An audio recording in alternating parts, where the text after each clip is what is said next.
right. What's up? What's up? Welcome back After a long hiatus, to the Unfiltered Souls podcast. we back in business. It's been a minute, bro. If you look around, we got a whole new setup. Here, man. No, we definitely have no whole new setup. It's been a month. It's been a few months, bro. I feel like we had to take a little break. Just to gather and live life and then come back to the Come to with the some city. new experiences, some things to talk about. You know? Yes, sir. Yes, sir. And also, we are now in a completely new apartment. I feel like, man, it's so much better than what we had before. Man, we're blessed. We're starting the year off strong, and today especially is a very, very special podcast. Very special podcast because it's episode 6, one, and then the other thing is that we have our first special guest And not just for any the guest. podcast. We got an OG in the We building got the today. OG of Medellín on this podcast today. Now, this man, he doesn't just show up to any podcast. So I feel blessed. I feel very special today. It's a big deal. It's a big deal. Yes, sir. Shall we introduce him? Yes, we shall. Let's bring in Steve. Mr. Steve Chaw. Yeah. Let's go. Oh, man. Yes, sir. So, I just want to say, I appreciate you guys. I really, I reached out to you guys to come onto your podcast because, I saw you were tackling the tough issues and in an honest and an integral way. And so I really wanted to come on here and really chat with you guys about some of the issues that, we in Medellín deal with. Yeah. Thank you, man. And I mean, we're the Unfiltered Souls podcast for a reason. We like to be authentic, whether it's whether if it might be perceived as good or positive or negative. Sometimes we like the truth, and we like people being congruent to who they actually are. So, And also people have fun and be safe. yes, sir. Yeah, absolutely. And the thing is it's to be a net positive in this society. Yeah. Because Medellín is heaven on earth. Yeah. Right? Mm-hmm. And we were talking about this before. It's probably one of the best cities to reinvent yourself. Mm-hmm. And I think a lot of foreigners just need a little bit of advice on how to adjust to life here. And I think you guys are doing a great job of that. Yeah, thank you, bro. Yeah, no, Medellín really is heaven on earth, or it could be hell on earth, depending on how you navigate. your perspective is. But we see it as heaven on earth for sure. Yeah. And I know, Steve, I know you don't really like to talk about yourself. You're very, very humble in that way, bro. But we got to know who Steve Chaw is, man. People have to know who is Steve Chaw. And we call you the OG of Medellín for a reason. Yeah. I feel like right when I landed in Medellín, I heard about Steve, and he was kind of like this mysterious kind of figure, kind of and people were telling me yo, you don't know Steve? He's a local celebrity, man. So, so we definitely want to dig into a little bit about who you are, what your story is, why you came here, and why did you decide to stay? Listen, man, I'm a simple human being. I left the United States because, I feel like the United States, number one, we lost a sense of community, right? I would visit my friends in LA or Philly or New York, in Vegas, and I would talk to their neighbor for 5 minutes. I'd be like, hey, I met Sean. And they're like, who's Sean? I'm like, your neighbor, And also, the tough part about America now is that it seems like my wealthy friends are doing great, and my, in the middle class, life is just getting harder and harder and harder. Right. And the truth is I never felt like I belonged in the United States. I always felt like an outsider. And when I came to Medellín, oddly enough, it was for a bachelor party.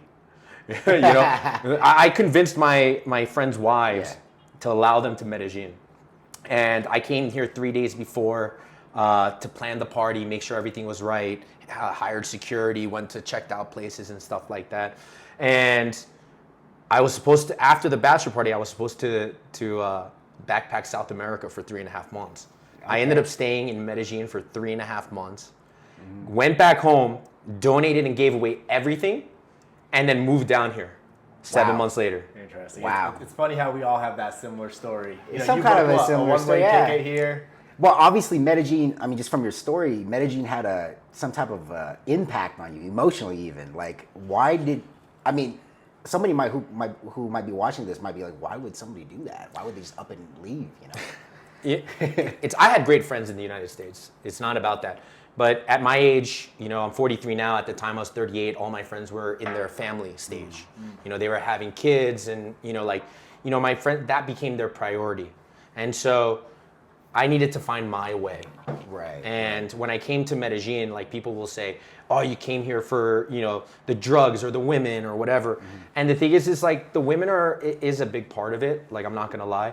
But it's just being Asian, being Korean, I love the family values and the sense of community that is in Medellin, so especially. The Paisa, there's nothing more warm like than a Paisa's, you know, love and affection. I would have to agree with you. And you know what? You mentioned that you felt like an outsider in America. And you weren't born in America? I was born in America. You were born, and you still felt like an outsider. Yeah, absolutely. So, like, I mean, I'd love to just briefly go off. Like, what do you mean by that? Because I can relate, and I feel like I'm a black sheep of my family too. So, listen, you know, like I'm 43, so when I was growing up, the only person on TV that looked like me was Ricky the Steamboat Dragon, a WWF wrestler.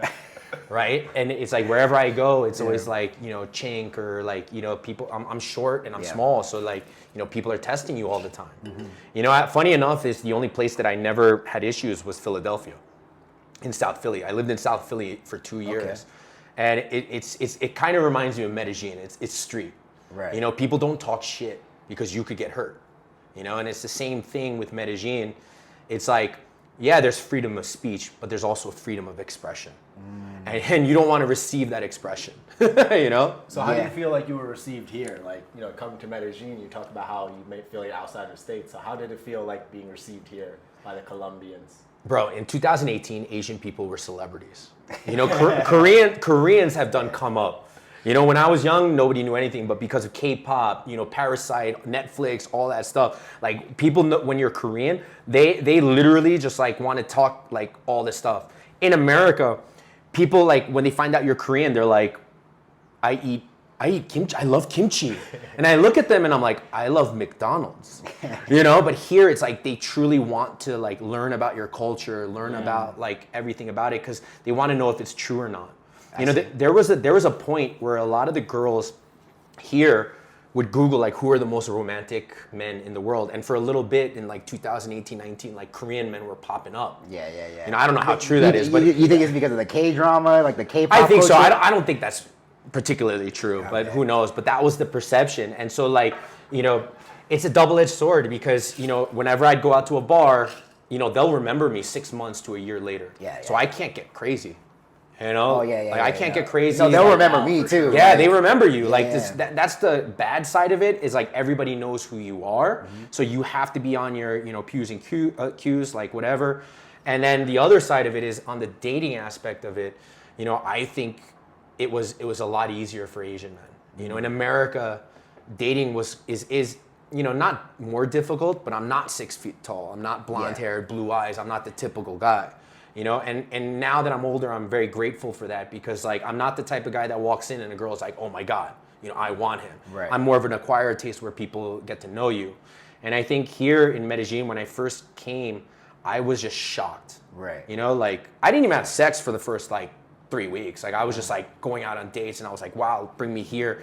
Medellin was a totally different place where, you know, like Parque Lleras and Poblado, you know, they had a lot of college bars. It was just really cool. Was it different back then too? Way different, bro. Because I hear, from what I heard, like Parque Lleras used to be like the hot spot for like politicians, famous people, like celebrities. That's like 12 years ago. That's 12 years. Okay. Yeah, 10, 12 years ago, you know? But before like you would walk down Calle Diaz and it would be probably like 1,000 college students just drinking on the street. And it was insane. What the hell? And so like that. Why are college students here? No, they would just be in Parque Lleras. They'd be in Parque Poblado. Oh, and you like, mean Colombian college? Okay. yeah, Colombian college students. Got it. Yeah, like it was a local crowd. Local hangout spot. Yeah, there was like El Dec. Like all these places had like all you can drink aguardiente, all you can drink rum, and you know, like El Dec was the best party. And on Wednesday night, they had buy one get one free Jaeger bottles. And so it would just be all just like young people. So like Wednesday, Thursday was kind of like the college kids, and then like Friday would start like the you know, the older crowd. Right. You know, and then by Saturday it was just a full-on party. And I think a lot of people don't realize that that's what really kept it safe. You know, because there's a lot of paisas there, and if they catch a ladrón, like if they catch a pickpocket or something, they're going to town on them. Yeah. There are Yeah, consequences, yeah, right? yeah. And so now when the locals left, there's not really that presence of the paisas, like that will like take down a pickpocket or a Right. thief, Right. And you said that it's not everything, of course, but women are a big part of why a lot of men come here. Yeah. It's you have a very unique perspective of being Asian. So how would you say would you say are there any parallels between the cultures, like Asian culture versus with paisas? Very similar, right? Like the thing is like you would never put your parents in a nursing home.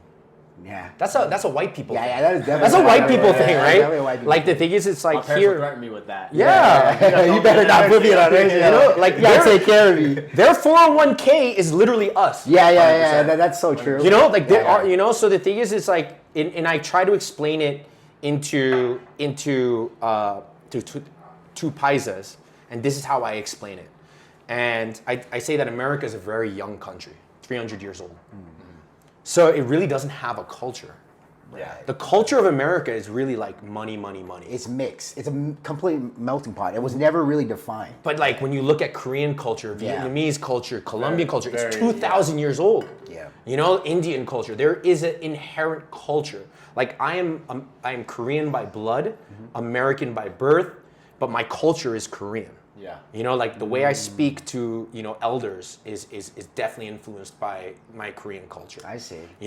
And so when I came here, it was just, people were just so warm and welcoming, and they would invite me to all these things. I spent New Year's Eve in Comuna 13, and everybody was telling me I was crazy, and I ended up getting lost. You mean the gringos were telling you were crazy? Or? Oh, the Colombians were telling me I was Why? crazy.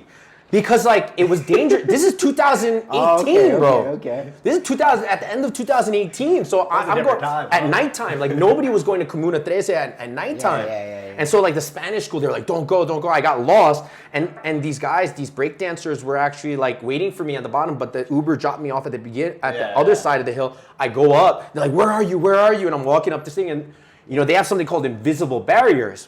So they're not allowed to go to that side. Yeah.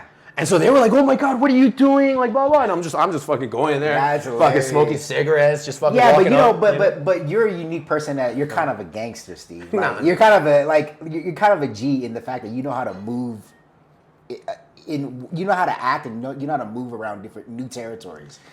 It's about respect. It's about respect. Okay. It's about respect. I think a lot of times people, they have their head down and they're walking. If I'm walking in a new area and I make eye contact with someone, I'm saying hola. Yeah. Or now it's like bien or no. Or Right. you But know, the reason como- why I you know? say that is because a lot of kind of like foreigners will come here and they don't have those street smarts. You know what I'm saying? Like they don't even. Yeah, and I think that's why they should stay out of those areas. Okay. I remember the first time I went to Manrique 45, which is like a really local party place. I got invited to a birthday party. I'm going there, and I think it was my 4th day here. Yeah. And I'm talking to the Uber in my broken Spanish, and he's like, "Oh, like how long have you been here?" I'm like, "Oh, 3 días, 4 días." He's like, "And you're going here?" And I go, "It's mi amigo's cumpleaños fiesta," And then I get there, and of course they're late. I get there at 9, and so I start walking down it, and I remember like all these like young guys on motos and ATVs making like what is it called? Wheelies and stuff. Yeah. And they're not wearing helmets. God. Okay. And so yes. I start to go, oh no helmets means no police. Yeah. No police means dangerous. Oh, shit. And I'm walking down the street, and all of a sudden, like these 16, 17 guys, like young guys, like stop, and I'm like, fuck, are they gonna rob me? And they go, Jackie Chan! And they're like, "Un photo?" And I'm like, what? I'm like, oh shit. Like, and they're all like coming, like they're like crowding around me, taking photos. And like, it was so funny, the perception that Asians have is because I heard them like talking a little bit, like, oh my God, like Manrique is getting better. The Asians are coming. Damn, that's crazy. You know? Do And they even, so you're right. Like Asians are still, even after years, Asians are still kind of a novelty here. Like what, would you even say like Colombians even know what to do with Asian people? Bro, we don't start problems. Like we don't like, if what is it called? We're very private too. So a lot of these, like, I think the biggest thing about foreigners is they just do shit too publicly. If you're gonna do bad shit, like fucking, fucking do it privately. Like they just do it in the streets, and they're just like too public about it. Yeah. I think we as Asians, like, like we don't have that stigma of being like, whoremongers or like drug addicts or like, being disrespectful. Yeah. And so I think we're really, like the only time that was kind of weird and it actually worked out in my benefit was the beginning of COVID. I was here for the quarantine.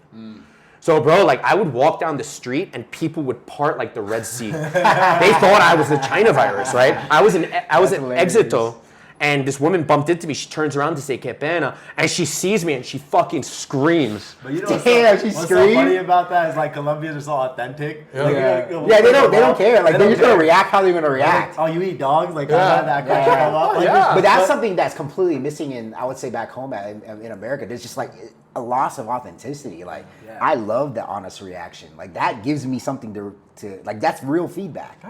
Yeah, absolutely. Well, I actually want to talk about this since we're on the topic, right? So, obviously there's a lot of gringos, Americans, people coming to Colombia, right? Whether it's for short term or longer term. And a lot of people come for dating or the women or whatever. And we all know stories of people getting caught up, right?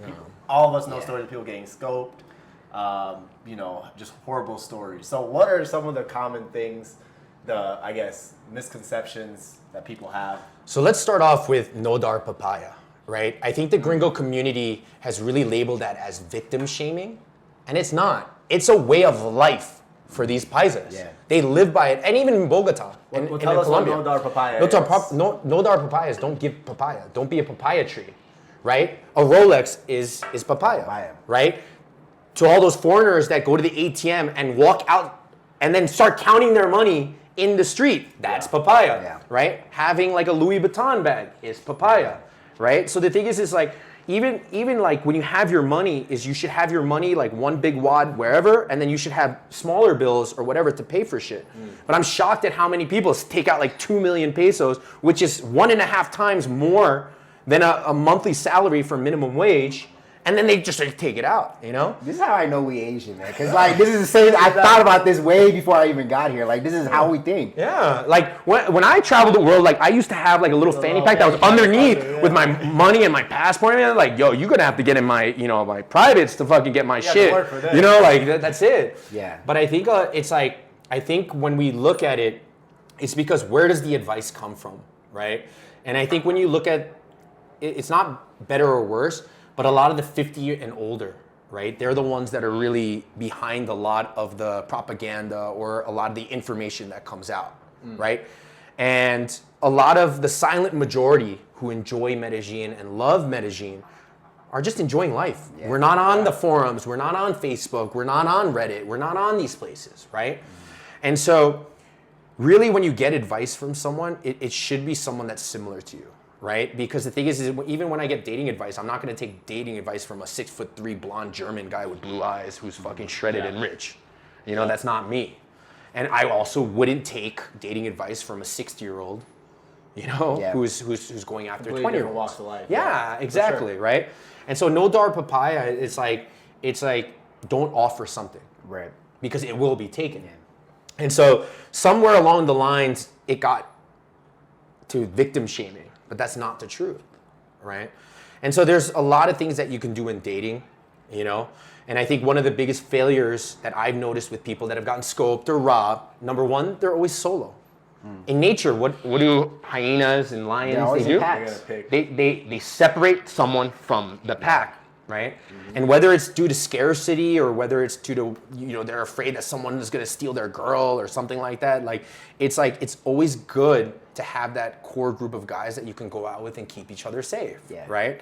Number two, it's like stay within your age range.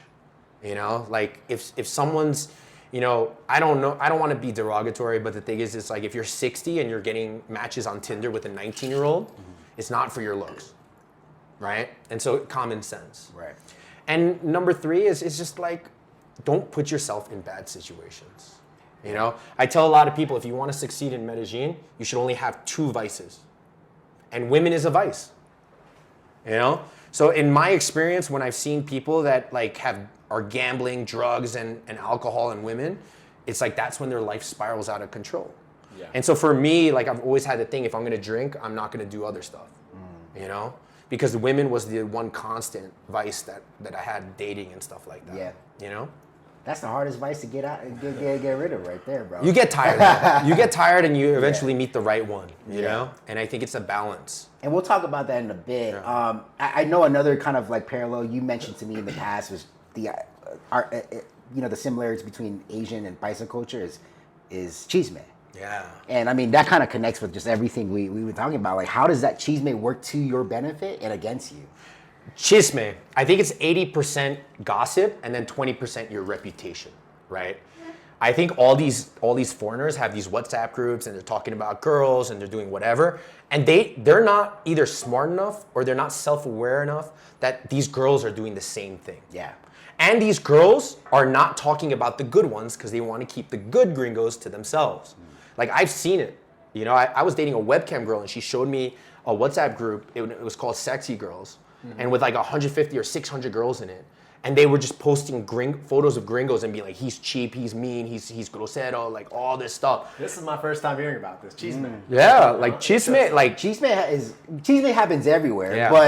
but like the chisme is like organized, like it's crazy. it's deliberate, yeah. And you have to, if you don't have like awareness to understand it and the empathy to understand girls talk, like you're probably gonna have a bad time here. Yeah, it's 100% the truth. Yeah. You know, because the thing is, it's like I've seen it happen with gringos getting ostracized, right? Because they're talking shit about other dudes. Yeah.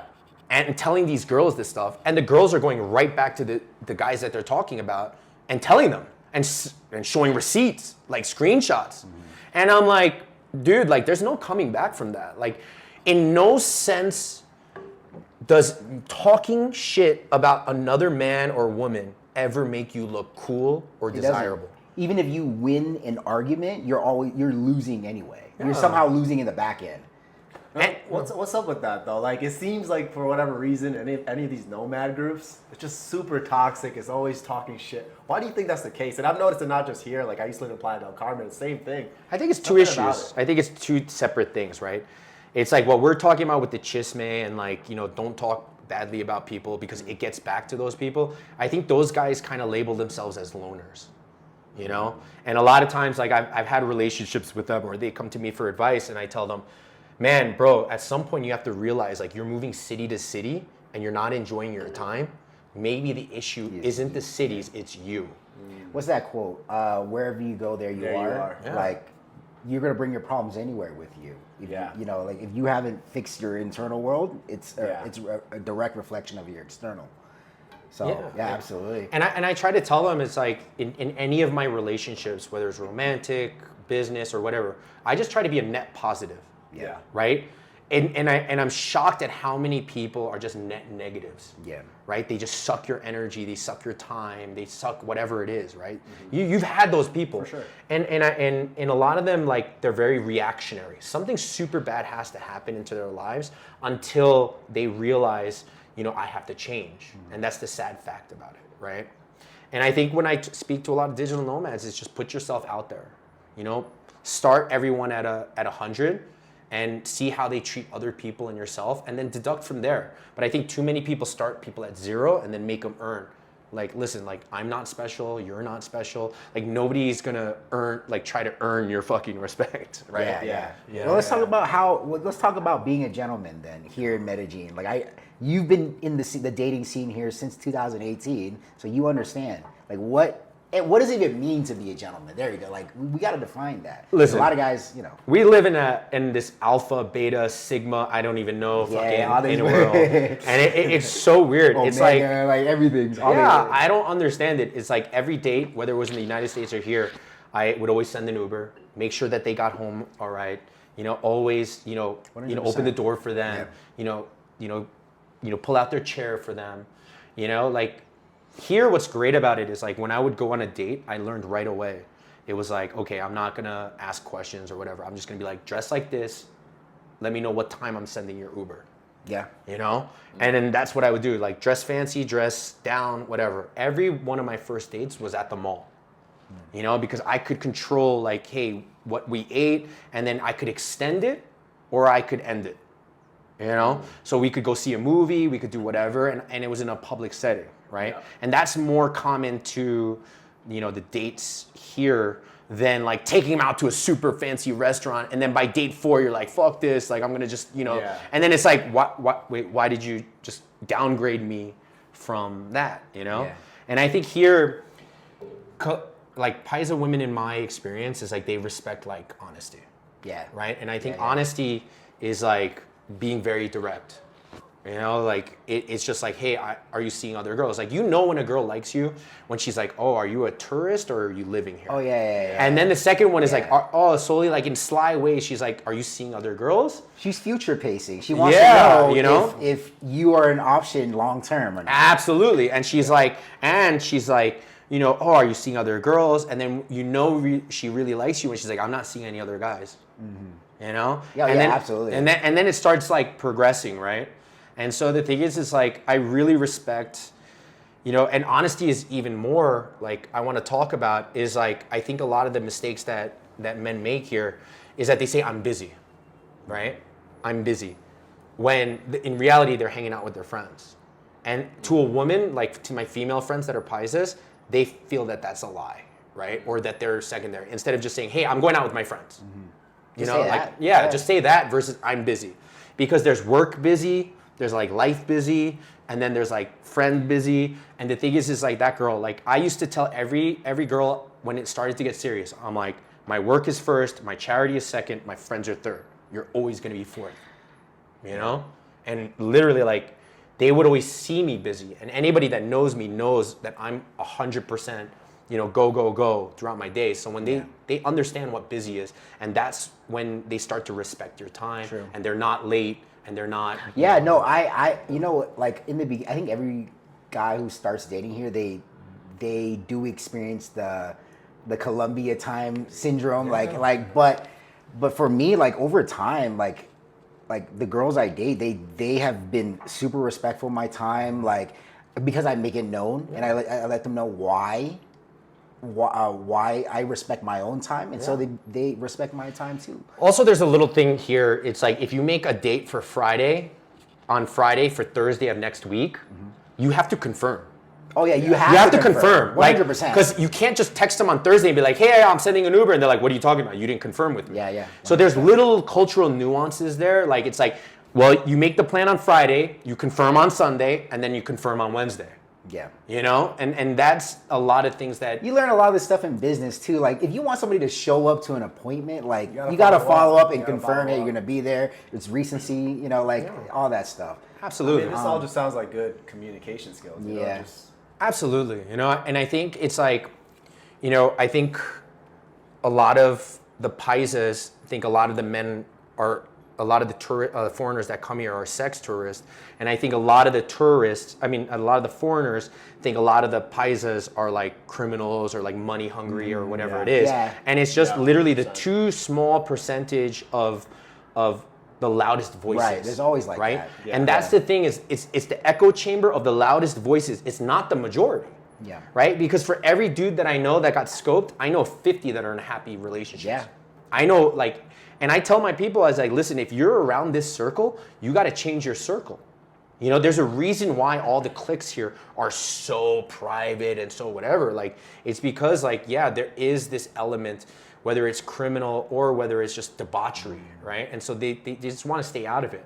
And I think Medellin is just like we said before, is an amazing place to reinvent yourself. Right. yeah. You know, and I think it's a welcoming place, and I think when we talk about being a gentleman is like, you cannot expect a woman to have traditional values if you don't have traditional values. Yeah.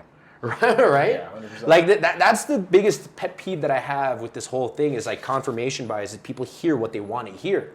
It's like, you have to be a traditional woman, but I'm going to be. It's like the you same know? thing as like if you are a player, then you can't hate on a player either. Like yeah. you can't hate on like a girl kind of moving that way too. Like you're You that's gotta how play you're by the rules moving. of the game. Yeah. Yeah, absolutely, man. Well, Steve, why do you want more Asians here? Because you've mentioned this to me before, and I'm like, what? That's an interesting mission. Because I'm not like somebody who's like, oh, I need more Asians here. Like, but it sounds like it's a mission for you a little bit. You know, I think the Paisa culture, Yeah. not the Colombian culture. Like the Paisa culture is very different than costeñas or other cultures in Colombia. I think it's very similar to the Korean culture. Korean culture? Yeah. Just Korean culture? Family, Okay. like Asian culture, right? Okay. It's like family first, community. Like we see, I want to make it very clear, like Calle Diaz is not Medellin. Yeah. It's not Medellin.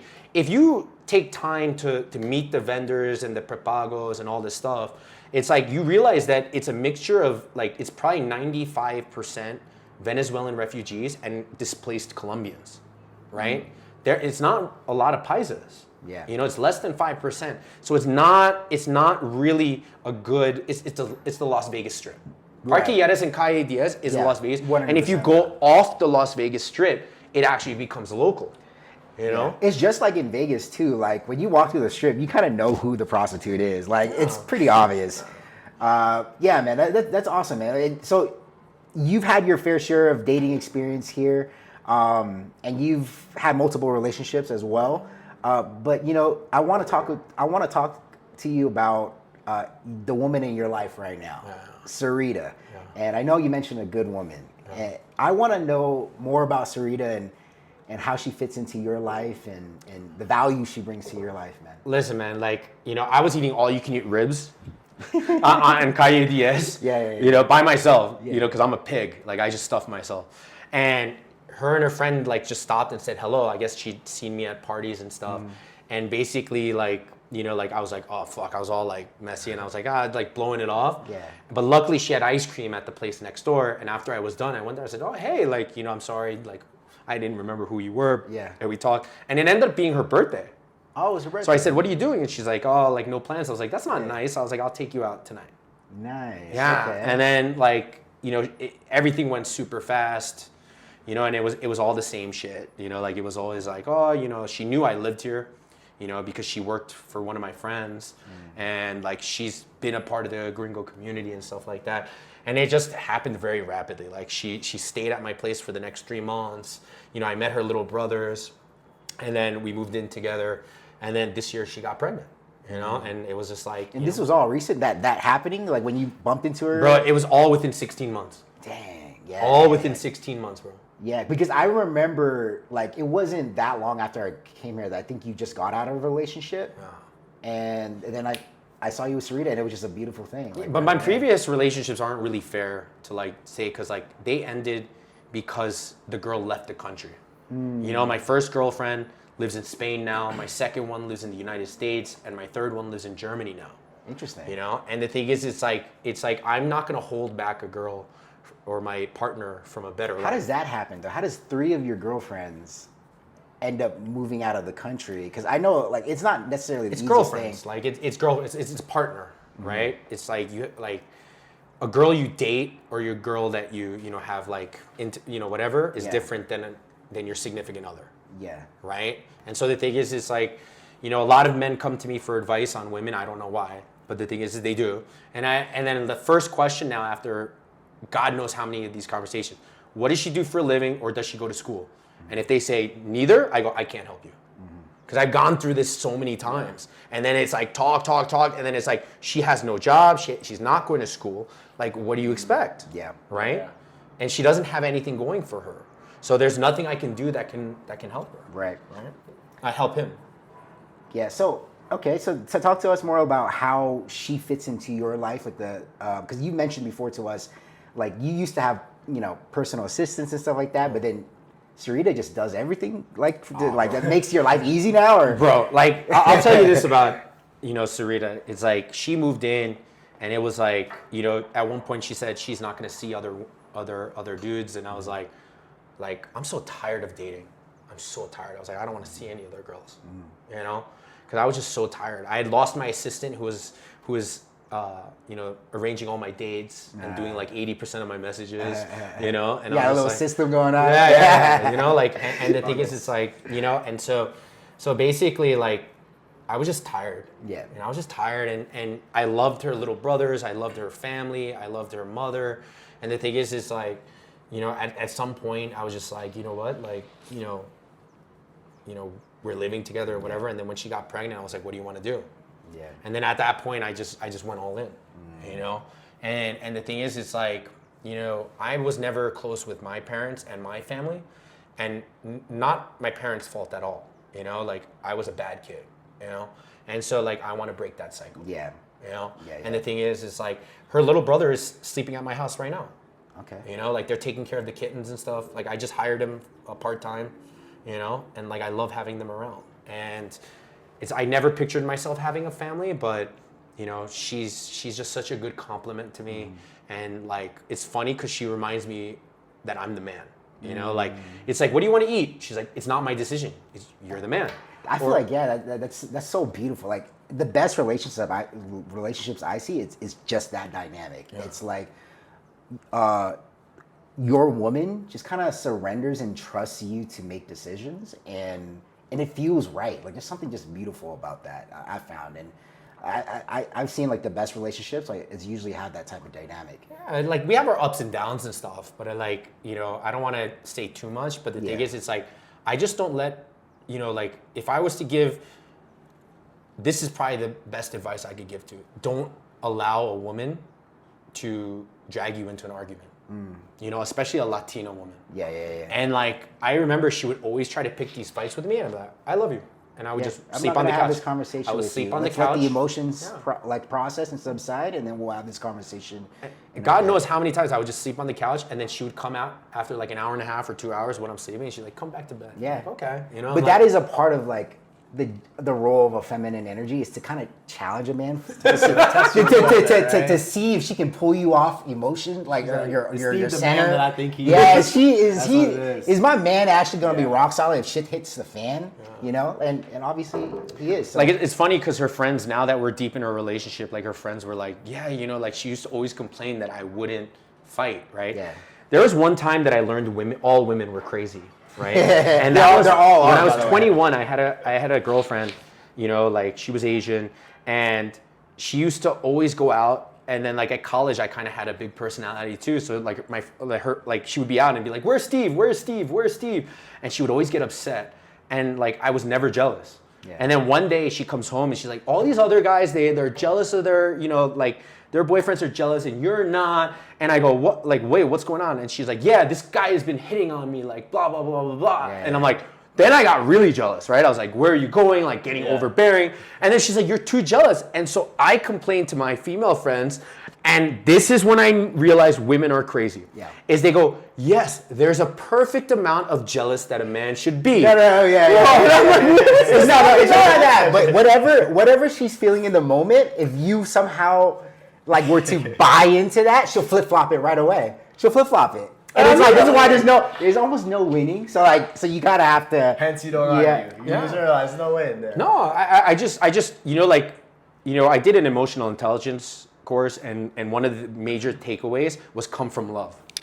You know, come from love. From a place of love, yeah. Yeah, you know, come from a place of love. And ever since I've done that, like, my life has changed. Yeah. And so the thing is like, I'm not gonna allow any person to make me feel a certain way.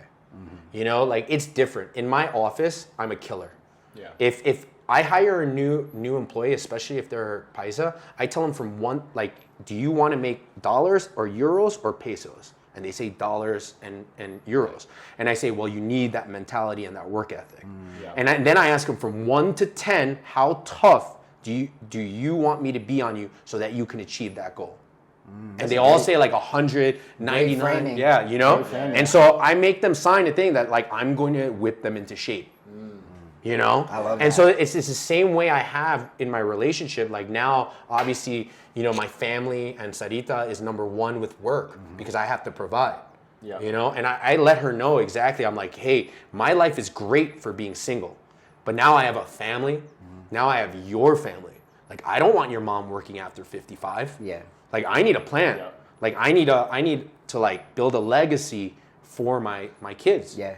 You know, like that means buying land, buying a finca, and doing other things. So it's like, I allow her, like, I just keep her in everything. And by the way, like, in month 3, she would always ask me questions. I said, here's the password to my phone. Well, so let to me let her ask see you, all let our me ask you, messages. because you've kind of made right now very clear that, you know, there's certain things that you're providing that, hey, this is my role as a man. This is what I'm providing. I want to retire your mother. I want to buy land. I want to support your family. What do you think that she brings into your life that makes her a great fit for you? She speaks to her mom and dad probably 10 times a day. Dang. Wow, You know? that's a lot. Yeah. And that's a lot of paisas. Wow, yeah. Yeah, You no, know? that is true. Very, And you know, very that's different. actually one of my kind of like weaknesses, but that's actually very interesting. You to know, bring like that up. I always see their like. Listen, like my favorite thing was going to San Javier in Christmas and just buying a pig and then having the butcher cut it and do it and just see how happy these people are. You know, there was a time in my life where I was chasing zeros in my bank account and I wasn't getting any happier. What do you mean by chasing zeros? Like adding zeros to my bank account. Gotcha, You know, making money. Gotcha, Wow. gotcha. Yeah, and it just didn't make me happier. Yeah. You know, and the thing is, it's like I'm genuinely happier. Like, I love taking her little brothers to go karting. I love, but I also worry about their future. Right. You know, like I want them to go to college overseas. I want them to get a European passport. Were you like that before you even knew your No. a kid was coming on? No, a little bit. Yeah, Okay, like you know, okay. because I had a relationship with them. Like, Right. I would take them to like go karting, and I'd be like, listen, you're 15. Like the thing is like, in your best case scenario, in 10 years, you're making 10 million pesos a month. Can you buy a property with that? Yeah. You can't. You know, so like the thing is, it's like you have to go to Spain. You have to learn English. You have to learn a skill that you can work remotely, like that. Like I pound that into him. He's working That's for so me true. now. Yeah. And the thing is listen, like, you know, a lot of people have worked for me, and like at one point or another, they've probably cried. You know, and it's like another thing I tell them is like, if I have to choose between our friendship and your success, 100% of the time, I'm choosing your success. I'm not here to be your friend. Yeah. You know? And so Most people don't have that, man. Just like that role in their life that says, "Hey, I'm not. We can be friends, but that's secondary, tertiary." I want to be like my primary goal with you is to talk to you the way you need to be talked to. Oh. So And I think that's also how you should be in relationships, right? It's like women here are so intuitive. They know what's going on, right? Chisme and all that other shit. They're doing background checks on you and everything like that. And so the thing is, if you don't live the way you talk, they know you're full of shit. just being congruent, and we talk about this all the time. Yeah. You just gotta be Being who you congruent are, with who yeah. you are. Absolutely. And so Sarita sounds like she's such a huge value add to your life, man. Like it sounds like she's so hard to replace, honestly. And I tell men and women this, like a man usually will not get rid of a woman if she's just very useful and valuable in his life. Like it just wouldn't make sense for a man to do that. And so like what would you tell let's say a young lady here, like or anywhere really, to how to make themselves just very valuable and irreplaceable in a man's life? It's kind of strange, but it's like, just be supportive. That's it. It's the little things. It's like, this kind of sounds strange, but I make every girl I date take the 5 love languages quiz. You know, because I want to understand, like, I'm not a gifts guy. When we look at gifts, it's 0. Yeah. But I'm like, you know, like little kind words, you know, like it's like, do little things for me. So like, if I leave out a cup, wash it for me. If you know I'm leaving for work, get my fanny pack ready, and then like Your you know, acts like- of service. Yeah, guy. acts of Yeah, services, right? And so the thing is she's a gift. You know, I've never bought more flowers than dating her. Yeah. You know, like I have never been a flowers guy. I've noticed though. So when I meet a new woman here, that's actually one of the first questions I ask her is like, "What's your love language?" And a lot of them actually like say gifts. Yeah. A lot of them say gifts, and that I'm like you, man. Like I'm not a gifts guy either. Yeah. But I've learned to be a gifts guy to the person who that's how they feel love. You know what I'm saying? So. Such a good point, man. Such a good point. It's also, and to be successful in a relationship here, is you have to put down your foot and just say, I'm not getting involved in drama. Because there's something about this culture that they just want to get into drama, you know? And the thing is, it's like, you know, like whenever there's chisme about like my friends or like girls, I go, I don't want to fucking hear it. And I put my foot down. I'm like, I don't need to hear it. I'm like, does it affect my life? No? don't need to hear it, you know? And so the thing is, it's like, I've seen a lot of groups of friends, like their wives or their girlfriends get into fights, and then now friends can't be friends anymore. And I find that so sad. Yeah. You know? Well, then let's talk about that, man. Like, that sounds like a mistake that a lot of foreigners make. A lot of men in general. Men in general, okay. You know, it's just like, it's putting your foot down. It's like, you can be chisme with your friends. I expect you to be that. Yeah. But don't come here with like gossip and drama about my friends. Ignorance is bliss. Unacceptable. I don't want to hear it. I just don't want to hear it. If it doesn't affect me, I don't need to hear it. That's it. So let's talk about some of the most like common like mishaps and mistakes that guys coming here to visit Colombia make when they're, you know, starting the new dating scene in Medellin. Bro, I'm going to improve your dating by 300% with these few things, right? Number one is be hygienic. I have never gotten my fingernails done, right? Your shoes, they have to be clean. Next time you go to a club, look at the shoes.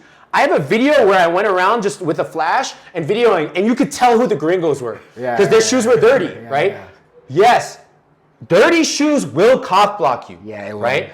Dirty fingernails. Like one of my female friends broke up with a guy, and her literal quote was, "I don't want that in me."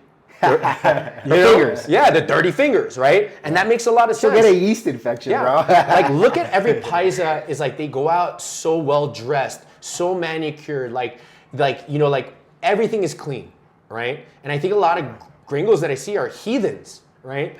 And it's like not only that, it's like the basketball shorts thing, it upsets me because like not only is it just not in their culture and it makes you look low class, but the pickpockets have a field day with that shit. Oh yeah. You know, and so it's a safety issue. Like when you're walking down the street in your flip flops and basketball shorts, it's like a target. That's papaya, right? These guys on moto say, "Oh look, another gringo," and look, he's wearing slippers, so he can't run. He can't run. That is literally giving. Yeah, papaya. it's literally the definition of papaya, right? And so, you know, hygiene here is important. Good teeth, and just be a gentleman. You know, I think a lot of times, you know, when you're in a restaurant and you're mean to the staff or you're mean to somebody on the street or something like that, this is a very polite culture. Yeah. And polite to your face, and then there's just maybe, you know, like the thing. Yeah. And that's just normal. But those are like basically the tips that I would give. And it's like if a woman is not introducing you to her family or friends, that's a huge red flag. That's a huge red flag. You know, because you might be entering a little sugar daddy, sugar baby relationship, you know?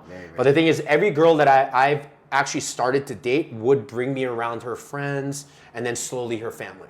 So I think those are the warning signs. And I think like, you know, if you follow those and just think with your head and your heart versus your dick, you'll be fine. Yeah. That's a really good point, bro. Like men who come here often lead with their wallet, their money. Let's talk about that because I tell guys all this time, you stop leading with your wallet, man. Because that's the easiest thing for her to replace if you were to. You don't need to take a girl to like a 5-star restaurant. You know, like every one of my first dates have been at a mall, you know, or Taco Tuesday. You know, like I like to bring my girl like on a first date around my friends because then I can see how she's behaving. Is she flirting with another dude? I'd rather know day 1 than day 50. Yeah. You know? And so I always saw that it was always great to just bring your dates to group settings. And I think there's some kind of weird scarcity conversation that men have here, or especially young men, where they don't want to bring their women around and stuff like that. And it's like, I was telling you this before, it's like when I would go to an event to support my friends, whether it was a DJ or whatever, I would always have like 3 to 5 female friends that I would always bring. And they were the best wing women. They were always advising me on girls. And it was like the best thing.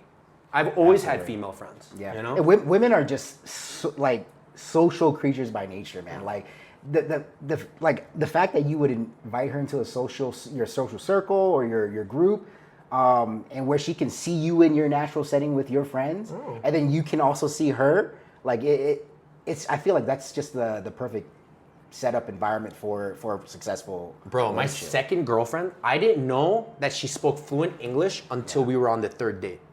Dang. That's how sneaky these paisas are. You know, like this whole time I was like, wait, you understood everything I was saying with my friends? And she's like, yep. Yeah, you know, just and sit back and she was just observing and observing. Like I took her to Thanksgiving and I was talking to like these people and she was just sitting there and she would only speak Spanish. And then like I find out she lived in America for 3 years. Like it was incredible. Interesting. Do you find that one of the challenges with, you know, I guess people coming here is that perception of the women and everything? Because, you know, you talk about like Kaya Diaz and comparing to Las Vegas Strip. I think a lot of guys, even when I go back home, will be like, oh, how are the women? And they're all thinking about the prostitutes and partying and that sort of thing. And that's kind of one of the biggest challenges I feel like guys have when they come here, is just that they have that perception of what the women are. They're so easy or whatever. So who are the loudest voices? Sorry to interrupt you. Who are the loudest voices? Guys that are trying to monetize you. Dating coaches, like influencers or content creators or whatever, they never last. Yeah. They never last here, right? And then the other are the ones that are jaded, right? The ones that got cheated, the ones that got fucked, the ones that happened. And they're the ones on Facebook, right? They're the ones on Reddit. They're the ones saying these things.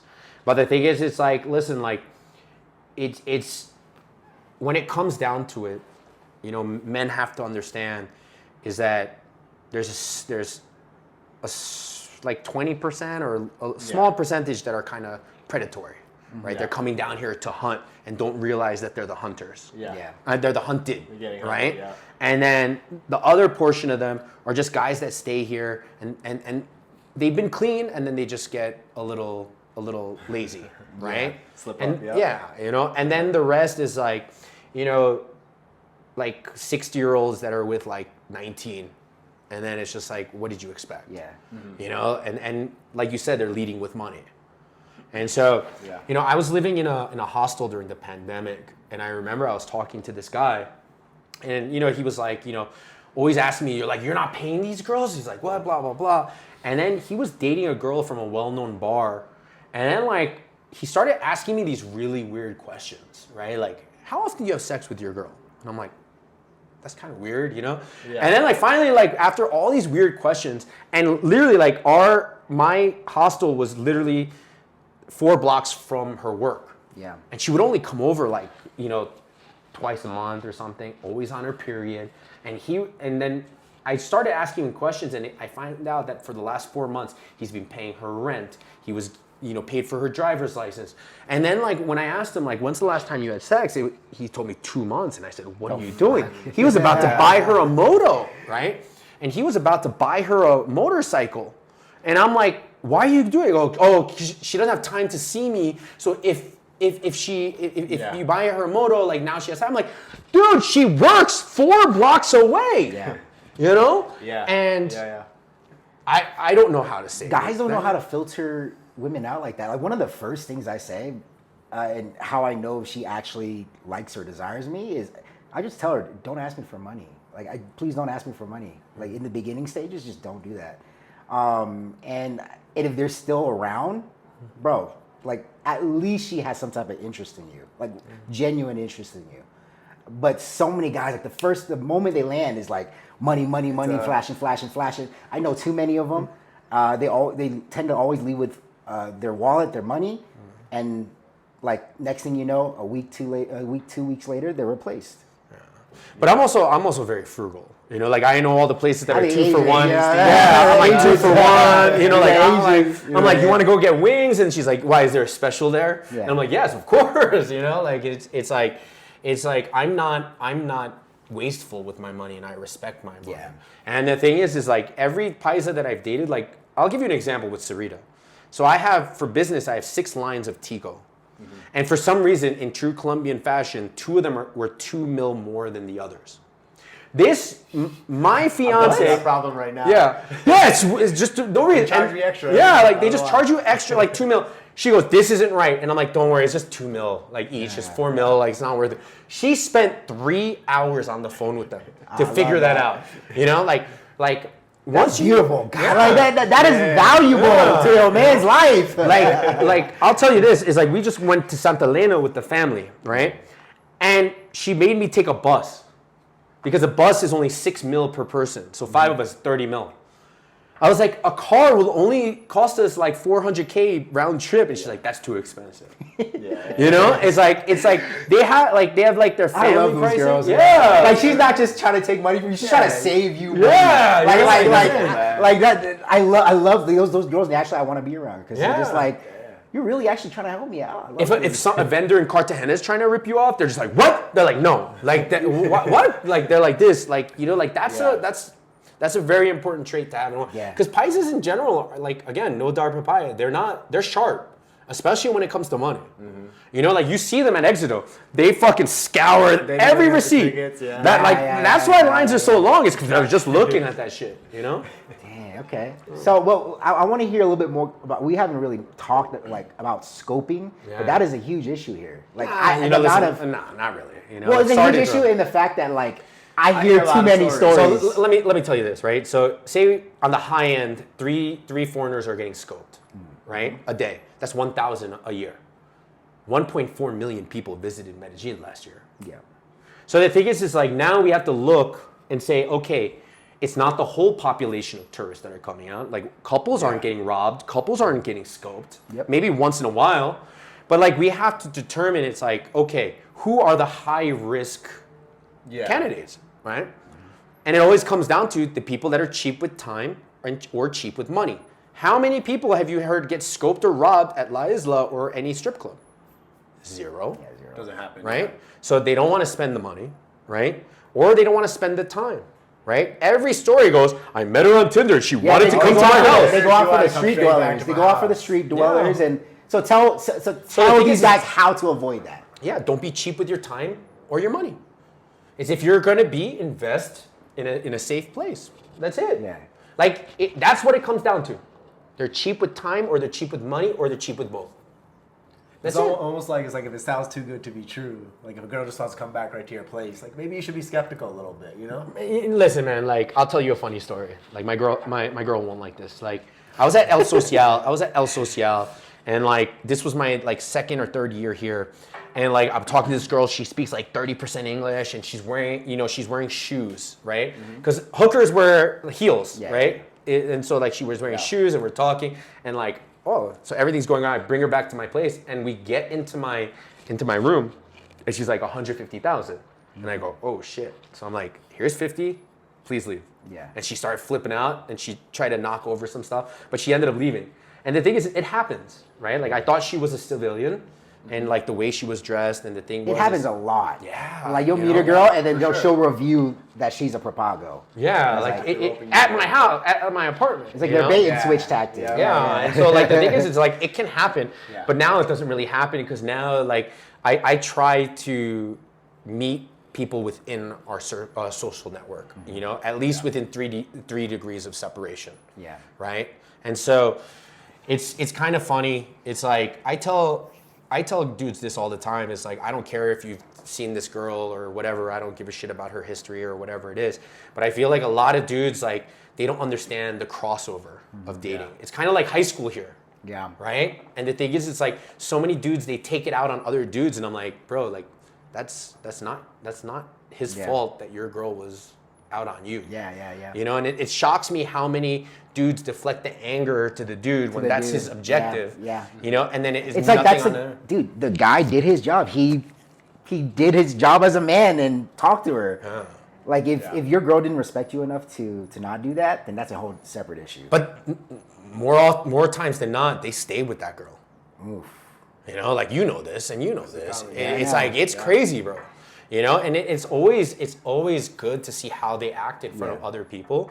It's like I tell people this all the time. If someone's talking shit to you about someone else, they're talking shit about you to somebody. To everybody, Yeah, like it's like, bro, like you need to see those I've always known that intuitive. Like if somebody's talking shit about somebody else to me, comes back around then for sure. You can just listen, but man, like probably don't engage in too much conversation with that person. Yeah, when it comes down to scopolamina, it's blown out of proportion. Give me a juicy story, Steve, because I know you know the juiciest stories that go on. I know you in Medellín after dark, bro. I think. By the way, that group was started to keep people safe, and then I left when it became something else.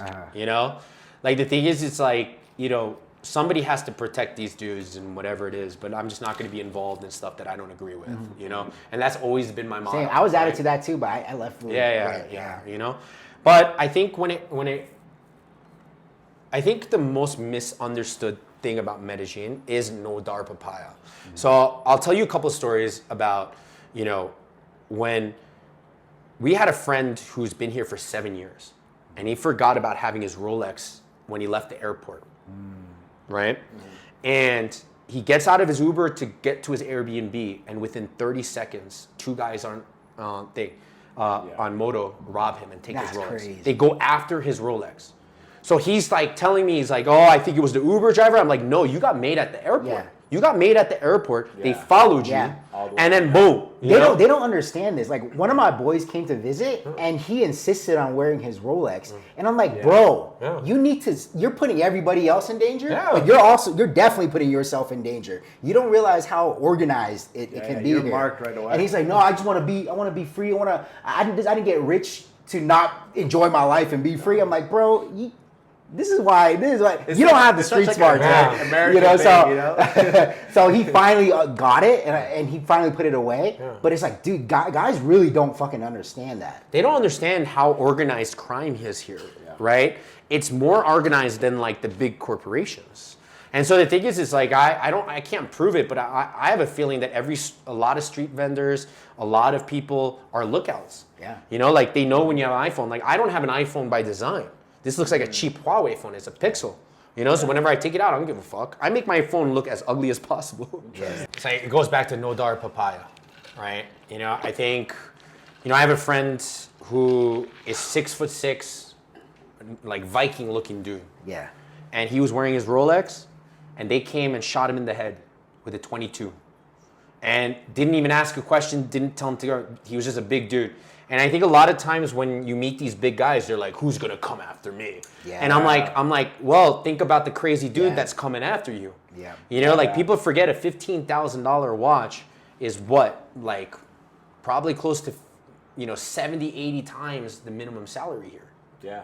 For them, it's 100% worth it. Yeah. And so the thing is, it's like, if you're a big dude, you're not safe. Yeah. And I think that's the biggest mistake that people make. As if big dudes are like invincible against guns and like 22 gauge shotguns. Just take 3 Colombians, they'll beat the shit out of you. It won't matter. Yeah, you know, like it's kind of funny. It's like, you know, like you hear stories and they don't make any sense. They don't make any sense. And like one of my friends was in Milla de Oro with his dog and a group of guys, and they came inside the restaurant, came to the patio and robbed them. Wow. So I go, that doesn't make any sense. You need to ask your porteros to give the surveillance video to the police, and because that was set up. And dude, one guy left his hotel, and they had him made, like they were following him. And when he left his hotel and went to Milla, what did they rob? Just a bunch of stuff. Bro, I had friends who came here before me, like a group of dudes who came here on a bachelor party, and same thing.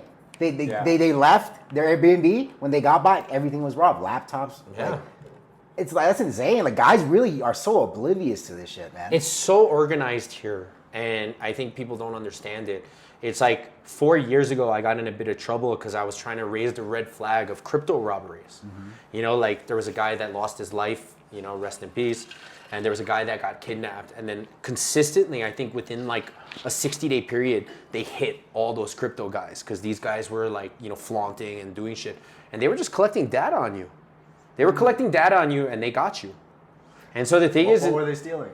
They're crypto. They're crypto. They're Literally crypto. stealing their crypto. They're crypto. Wow. There was one story where the guy was walking Milla de Oro. 2 guys with guns came. Come over here. Empty out your wallet.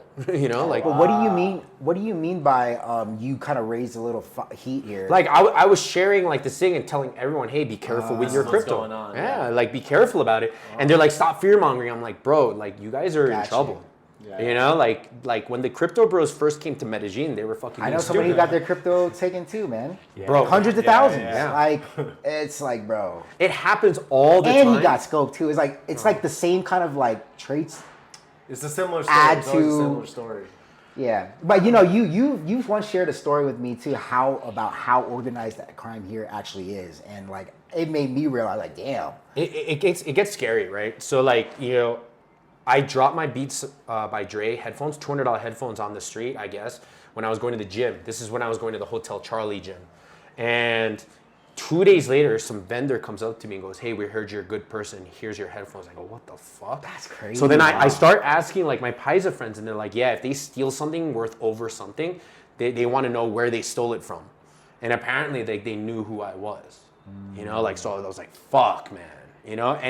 And when we talk about chisme, it's like I stopped drinking in Poblado or getting like belligerently drunk because one day I got really drunk and my friends were taking me home, and some restaurant owner, I did not know who they were, but knew who I was and thought I got scoped. So he sent his employee to my house with the girls and like told the security that they think that the girls scoped me or some shit. So then they're like, it was so embarrassing.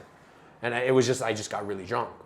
And so the thing is like now I'm just like, I don't drink. So they were looking out for you. They were looking out for me, but the thing is like if you see me walking every day, like I'm always on purpose. Yeah. A to B, like just walking fast. That night, just that happened that night, you were a little bit.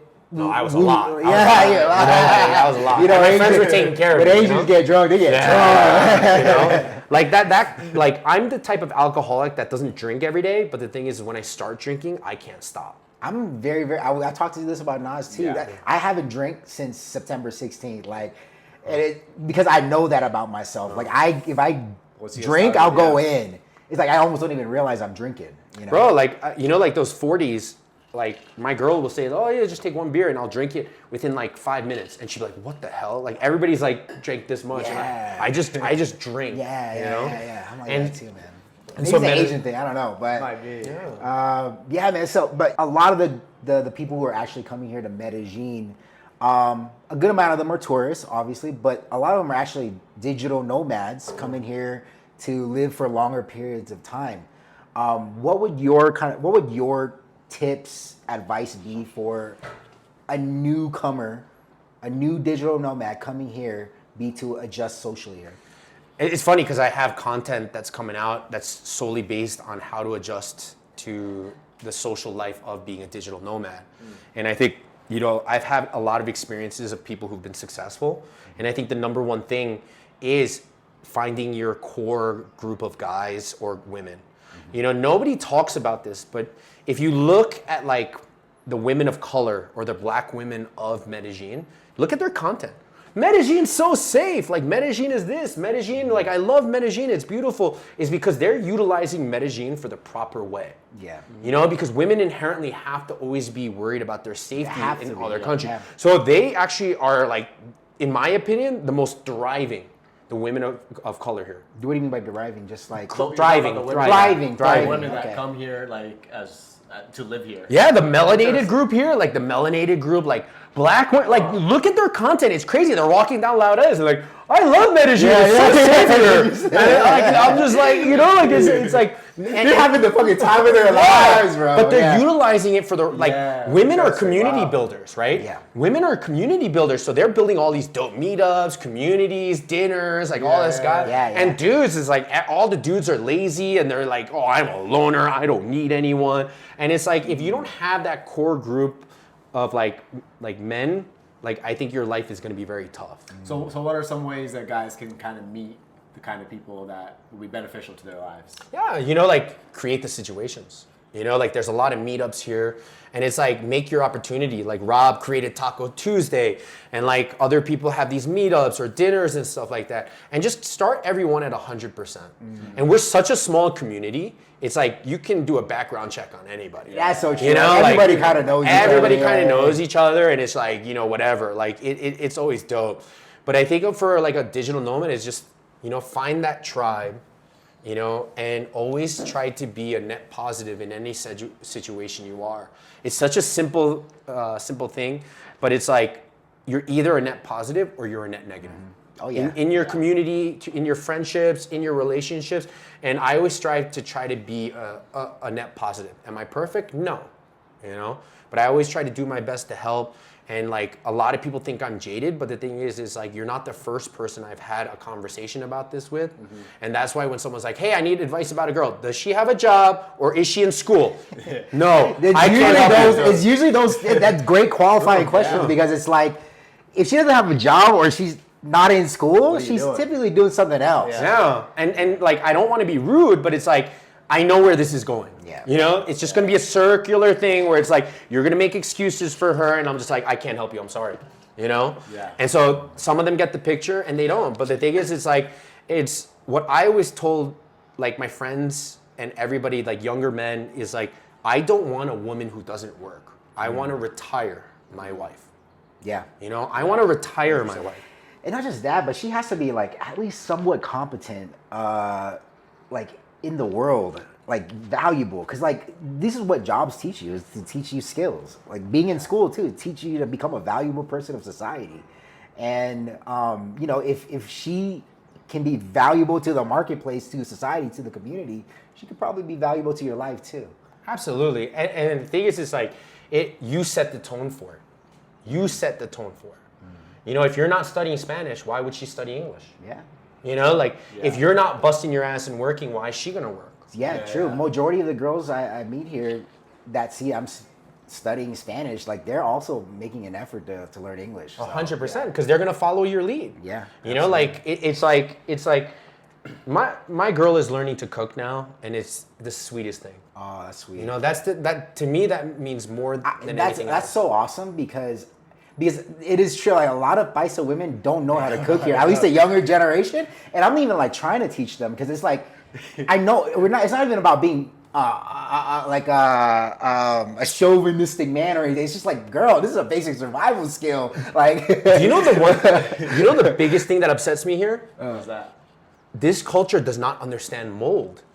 Mold? Oh, like mold. Like they'll wash something and then just put a tight lid on it and get it. I'm like, oh yeah, no, they don't. They don't know about mold. No, our house cleaner, like she puts all her fruit and my peppers in a Tupperware. I'm like, girl, this needs to be dried out before. Yeah. The thing is, it's like, you know, we like us Asians, we don't use the dishwasher. We use it as a dry rack, and they close it, and I always open it and they close it. I'm like, you have to let it air out. You know, like they dry clothes in like a bathroom that's like closed with no aeration. Oh, you know what? These Asians can teach them some. You know? That's what we're here for. But the thing is like, I have lived in places where the mold was crazy.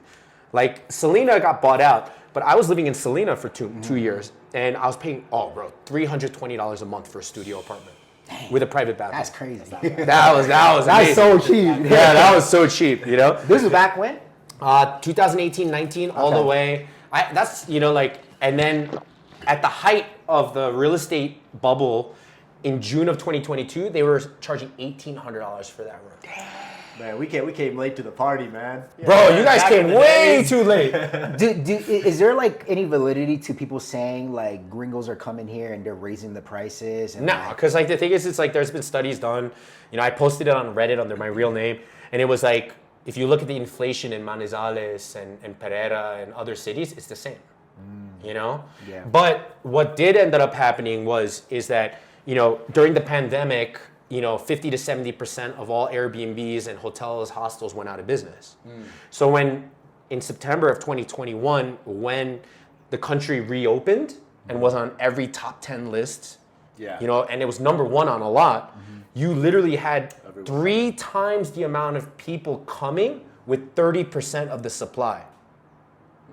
Selena was 100% full. Yeah, like it was crazy. Like everybody was 100% full, and that's why the prices skyrocketed. And now with all these monstrosity hotels and shit like that, now the prices kind of leveled out. Yeah. You know, but it's always a reason. Like there's always like a logical reason, and I think a lot of people gatekeep here because they're trying to like, you know, charge max value for apartments and like do stuff. But the thing is like, if you're new to Medellin, it's like you can negotiate on Airbnb. You send them a message and you're like, hello, hey, I love this place. Yeah, you're Asian, bro. You're Asian. And it's like, hello, my name is this. Your apartment looks perfect. I'm looking for a place for 1 to 3 months, you know, but it's slightly out of my budget.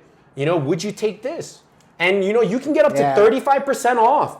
It really. I'm always telling us, bro, before you make sure you negotiate and negotiate hard. I don't know. I put my Instagram handle. Like I'm like, this is my IG. Like, well, you can check who I am. I'm not a whoremonger. I'm not like I don't say that. I say like, I'm not a sex tourist. Like You know, like I have never paid full price for an Airbnb in my life.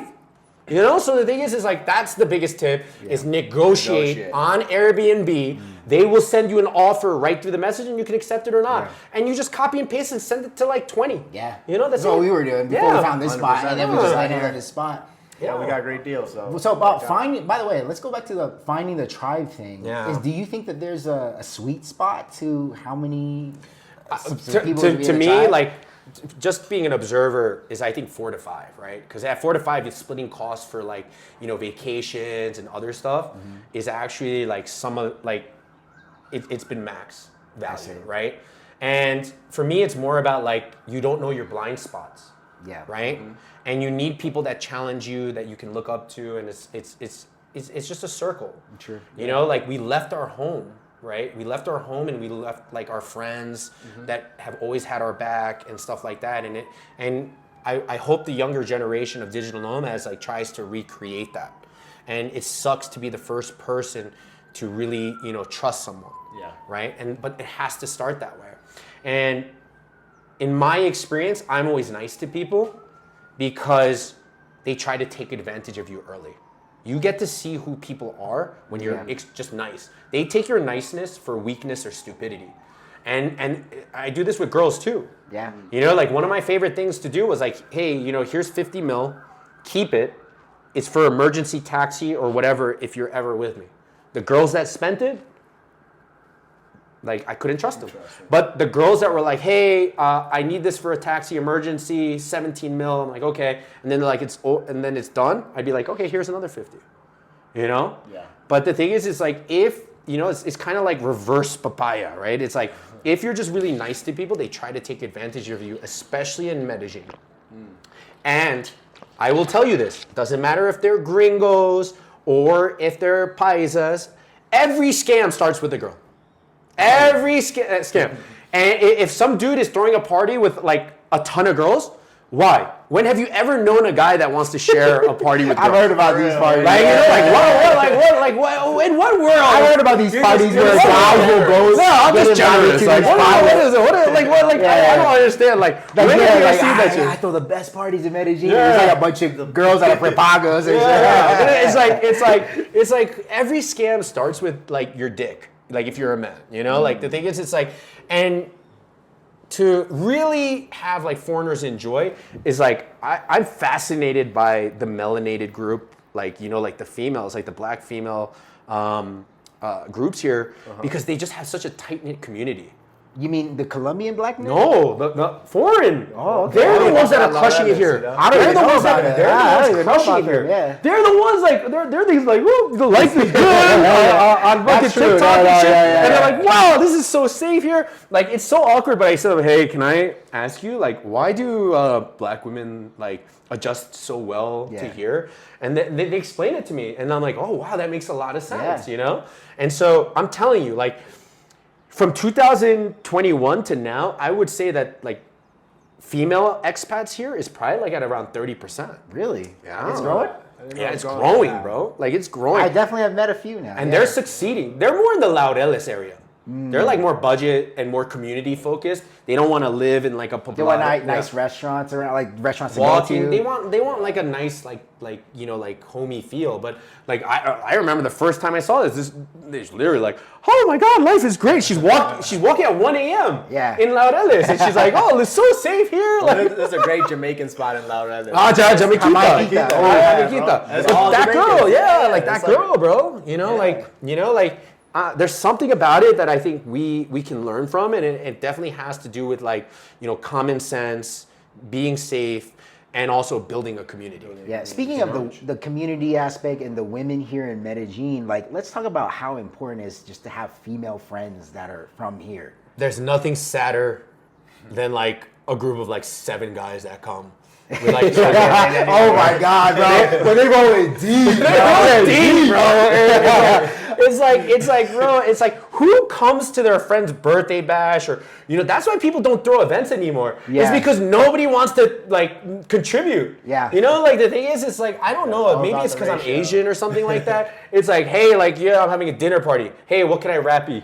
Like a bottle of tequila or something like that. Like people are just like, they're kind of like locusts. Yeah. Right? And like all the people that used to run the best like events, like private events and stuff, they stopped because nobody helps them, right? So support your community. Yeah. Support the people that run cool events and they'll run better ones, but there's nothing sadder. But a lot of guys also don't understand the principle that if you just focus on the girls and you invite the girls, the guys will show up. Like if you just invite cute, friendly, nice girls, guys will always be there. But my whole life, like I think living in Las Vegas and New York City and LA, it's like you have to have a good group of female friends because it's kind of like a qualifier. Yeah. Right? And the thing is like I don't have as much insight on women than women do.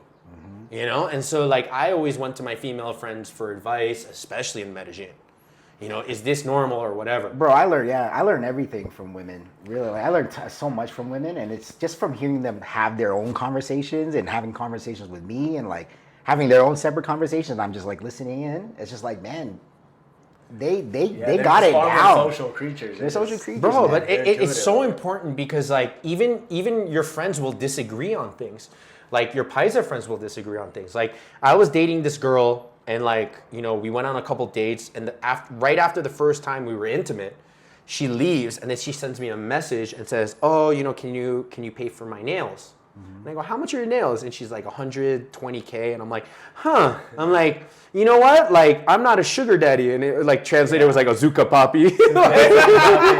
Azúcar papi. And then like, and then she was like, oh, I don't think this is the relationship for you, blah, blah, blah. And I was like, oh, fuck you. Like, what? Like, I wasn't cordial about it, right? Because I was kind of butthurt. And then like, I asked my friends and then like half of them were like, it is your job as a man to pay for anything that makes her look beautiful, like nails, hair, and whatever. And then the other half were like, no, that's she's out of line. And I was like, what the fuck is the answer? So what do you think is the right answer? If she's my girlfriend, yeah. But listen, like come on. Like we as men pay for everything. Yeah. You know what I mean? But I think it was just the timing of it, right? Because Yeah. it was the first time we had been intimate together, and then she asked me right off the bat. Yeah. But even that, like on their part, they kind of gotta have a little riz too, like a little like a little earned, charisma about the. But she had her own money. She was a webcam girl. Oh God, yeah. She had her own money. I think that's the thing that confused the shit out of me. Her mistake was asking an Asian, Yeah, nah. Like the thing is we're not cheap. We're frugal. For sure. We're frugal. Like there's a difference between cheap, frugal, and economical, right? Like we're economical. Like we will. Like I will spend more on something that will last longer. Yeah. Like I will spend $300 on a Vitamix because I know it'll last forever. Use it. Like I won't buy a $15 fucking blender. Yeah. There's more leverage there. Just like putting, you know what's quality, so you you'll invest your money there. Okay, so don't be a creep. Like you don't be a creep. Like you have female friends around you, people will automatically know you're not a creep. Bro, the funniest thing is like when you see these young digital nomads and they haven't been around females and they're like, oh hey Joe. Yeah, shake my hand like, hey Joe, hey Bob. Maria, how are you? Like literally, like they're all this like, hey, oh Maria, like how are you? Like and it's just like, bro. Oh no, that happens a lot. No, just chill out, bro. Like, just chill, bro. Be cool. We talked about it on our podcast, but it's like putting like women on a pedestal. Like they're just a normal person. Treat them like everyone else. Yeah, and I think important that is. I think there's a lot of things like no dar papaya and misunderstandings of culture. Mm-hmm. I think they take materialism as looking your best, right? Like you see these women like how much time they take. Oh no, that's another thing we got like like Colombians, especially women, paisas. Yeah, you're right. Paisas take a lot of pride in how they look in their appearance. 100%, and a lot of gringos take that as materialism. And it's not. It's like when I started coming here and I saw how clean people's shoes were, and we would leave a club and I would see people cleaning their shoes outside the club. Yeah. And like I finally asked my friend and I'm like, what's up with this shoe thing? And they're like, oh, if you leave your shoe like with out the house with your dirty shoes, your mom will be like, What will people think of your family? Yeah. And I'm like, oh my God. Yeah, So you see the parallels Everything with is the culture. connected back to the family. yeah, it's like family, the guilting of their like mothers, and I was like, oh shit, like I gotta get my shoe game up, you know? And that's why like when I That's saw the your first thing shoes, you I was said, like, you were oh yeah, I know a good shoe cleaner, bro.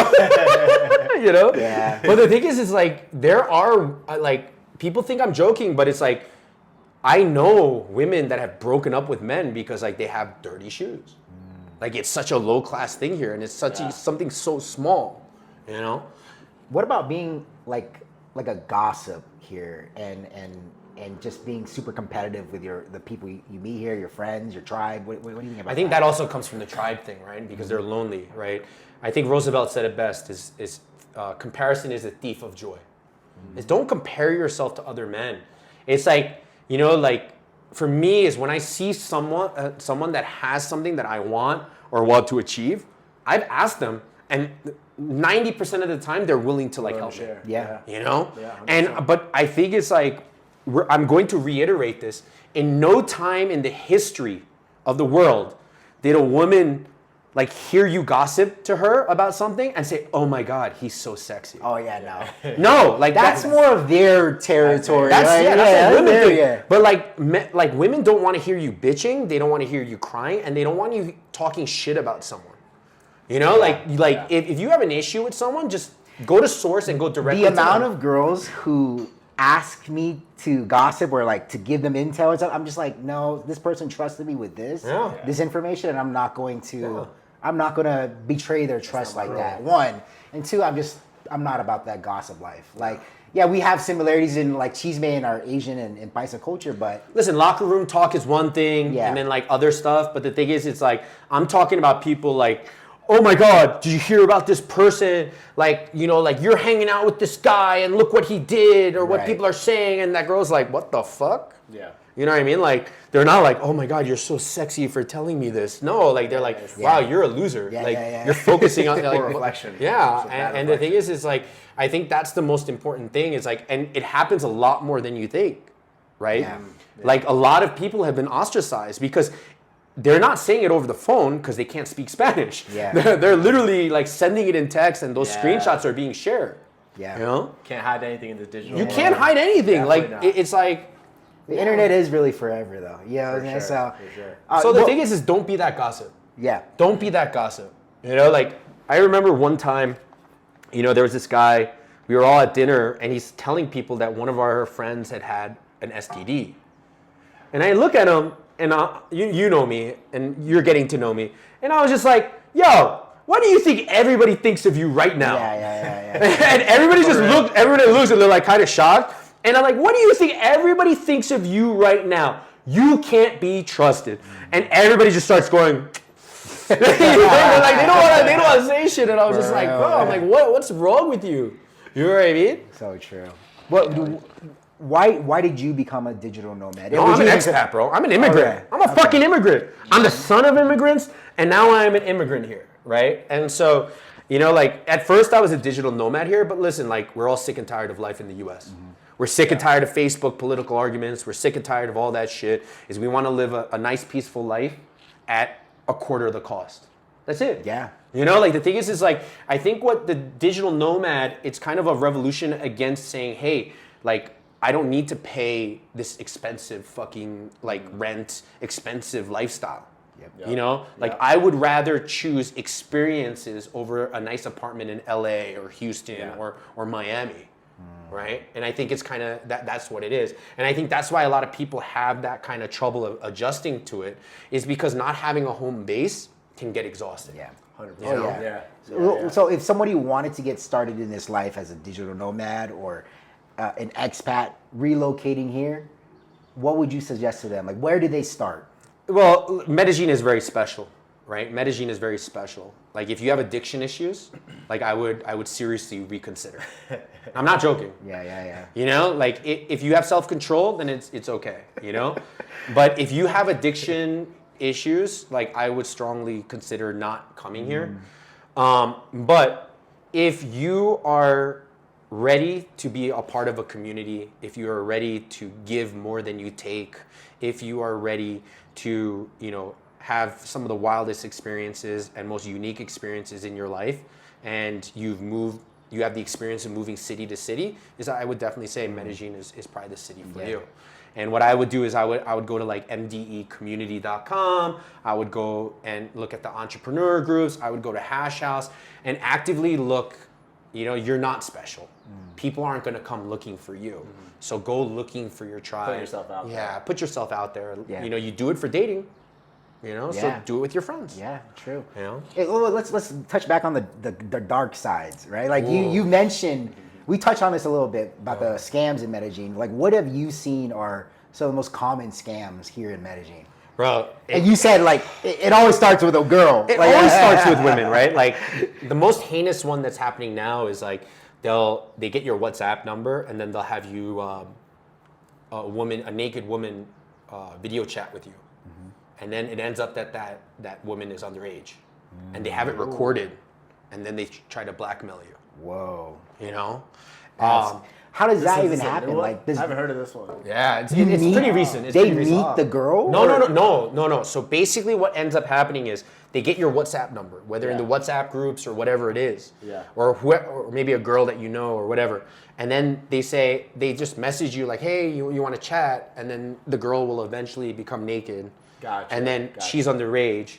And then they're recording it, they're screen recording it, and then they use it to blackmail you. How do they blackmail you? What do they try to extract money? What Yeah, is money. it? Yeah, everything's money, right? right? So the thing is like that's been That's happening. crazy. You know? Yeah, wow. And so then And it's do like, these guys are they not able to tell like right away? listen, too? like I know that it seems like I'm very harsh on people, but it's like even the whole passport bro movement, I think that was kind of hijacked by influencers that were trying to monetize their audience. And then once they realized you can't monetize that group, they all went into some other thing. Yeah. But I think the majority of people that joined the passport bros movement was kind of like lonely good men. Yeah. And I don't want like passport bros to have that image of like, oh, we're all sex, mongerers and whoremongers and whatever it is. It's actually probably just lonely men, like good men, And dating in the U.S. for people has gotten difficult. It got difficult for me, like it's true. And so the thing is, it's like I really do think that, if you're lonely and you're coming here, and it's just good to understand that there are dangers here, but the thing is like I know more people in successful relationships than have gotten scoped. Yeah.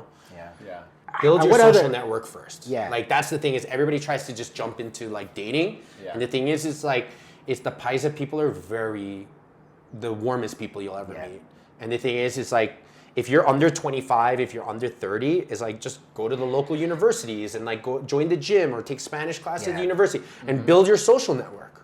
Yeah. Like I've never had a Colombian social network that didn't try to introduce me to someone. They're like, you're single? Why? Like, oh, la la la la la la, like. But it's like if you're over 40, if you're over 30, it's like, hey, join a sports league or like, the run club. Is hot now, right? It's hot, yeah. The run club, but it's like every city has had that. It's like the ultimate dating Tinder, and then it blows up, Yeah. So the thing is, it's like Medellin, like run club or something like that. Yeah. It's like when I first came here, just by luck, like I was Korean, and like a majority of the girls that I dated, I just met at the mall, and they were working somewhere. Like I dated a girl who did my Tigo account. Yeah, she signed me up for Tigo. Oh shit, okay. And then I ended up dating her for like 6 months. So like the thing is, it's like for me, it's like it's my non-negotiable is like they have to have a job or they have to be in school. Yeah. And what people don't understand about Colombia is a lot of times they're dating, they're in school while they're working to pay for school. Yeah. So like my second girlfriend graduated college at 27. And then she fucking went to down. America. Yeah. Any other common scams that you think people should know about? Yeah, besides Scopolamina, it's like just don't invest money.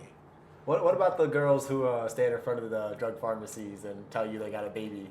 Oh, You know what I mean? I've been thinking of that scam before. But that scam has been around for 10 years and it originated in Cambodia. Like it's like because I traveled in Cambodia. But people and get really like they're really good at playing to your good, emotions, and like yeah. my friends will come here, like they'll be like visibly like emotionally distraught after that person try to approach them, and they're like, no, and they're like, they make them feel like shit. Yeah. But it's like, listen, no, your girl didn't lose her cell phone. No, her grandmother's not in the hospital or died for the 5th time. You know, like it's like no, like that's it. And really, like, if you're lonely, it's not just romantic. It's like you're probably missing out on like the friendships and a lot of things. And it's I've never met anyone that would have a bad romantic relationship, but they would have a successful like network. It's all connected. And the thing is, it's like check your ego and like listen to your friends and like people that you can trust. And when they tell you something's off about someone, it probably is. Probably is, yeah. But a lot of the scams here are basically like the number one scam here is pickpockets. Nobody talks about it. Pickpockets are the worst. And there's so much misinformation about it because like iPhones are unhackable. Well, no, they're not hacked, but there's cracks that are available and they can access all your data. Yeah, absolutely. And what they do is they end up stringing you along for 3 days or as long as they can because they're like, oh yeah, I'll sell back your phone. And so they don't wipe it. And meanwhile, they're draining all your accounts. That's the biggest scam is I didn't know it was that big. It's huge. There has been more money stolen from pickpocketing and like lost phones. Yeah.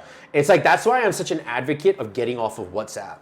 Because what percentage of people are using their two-factor authentication? All that, like that number on WhatsApp. Yeah. And you're giving away 10% of your information. Now what do they need? Your email. They need whatever it is, right? Yeah.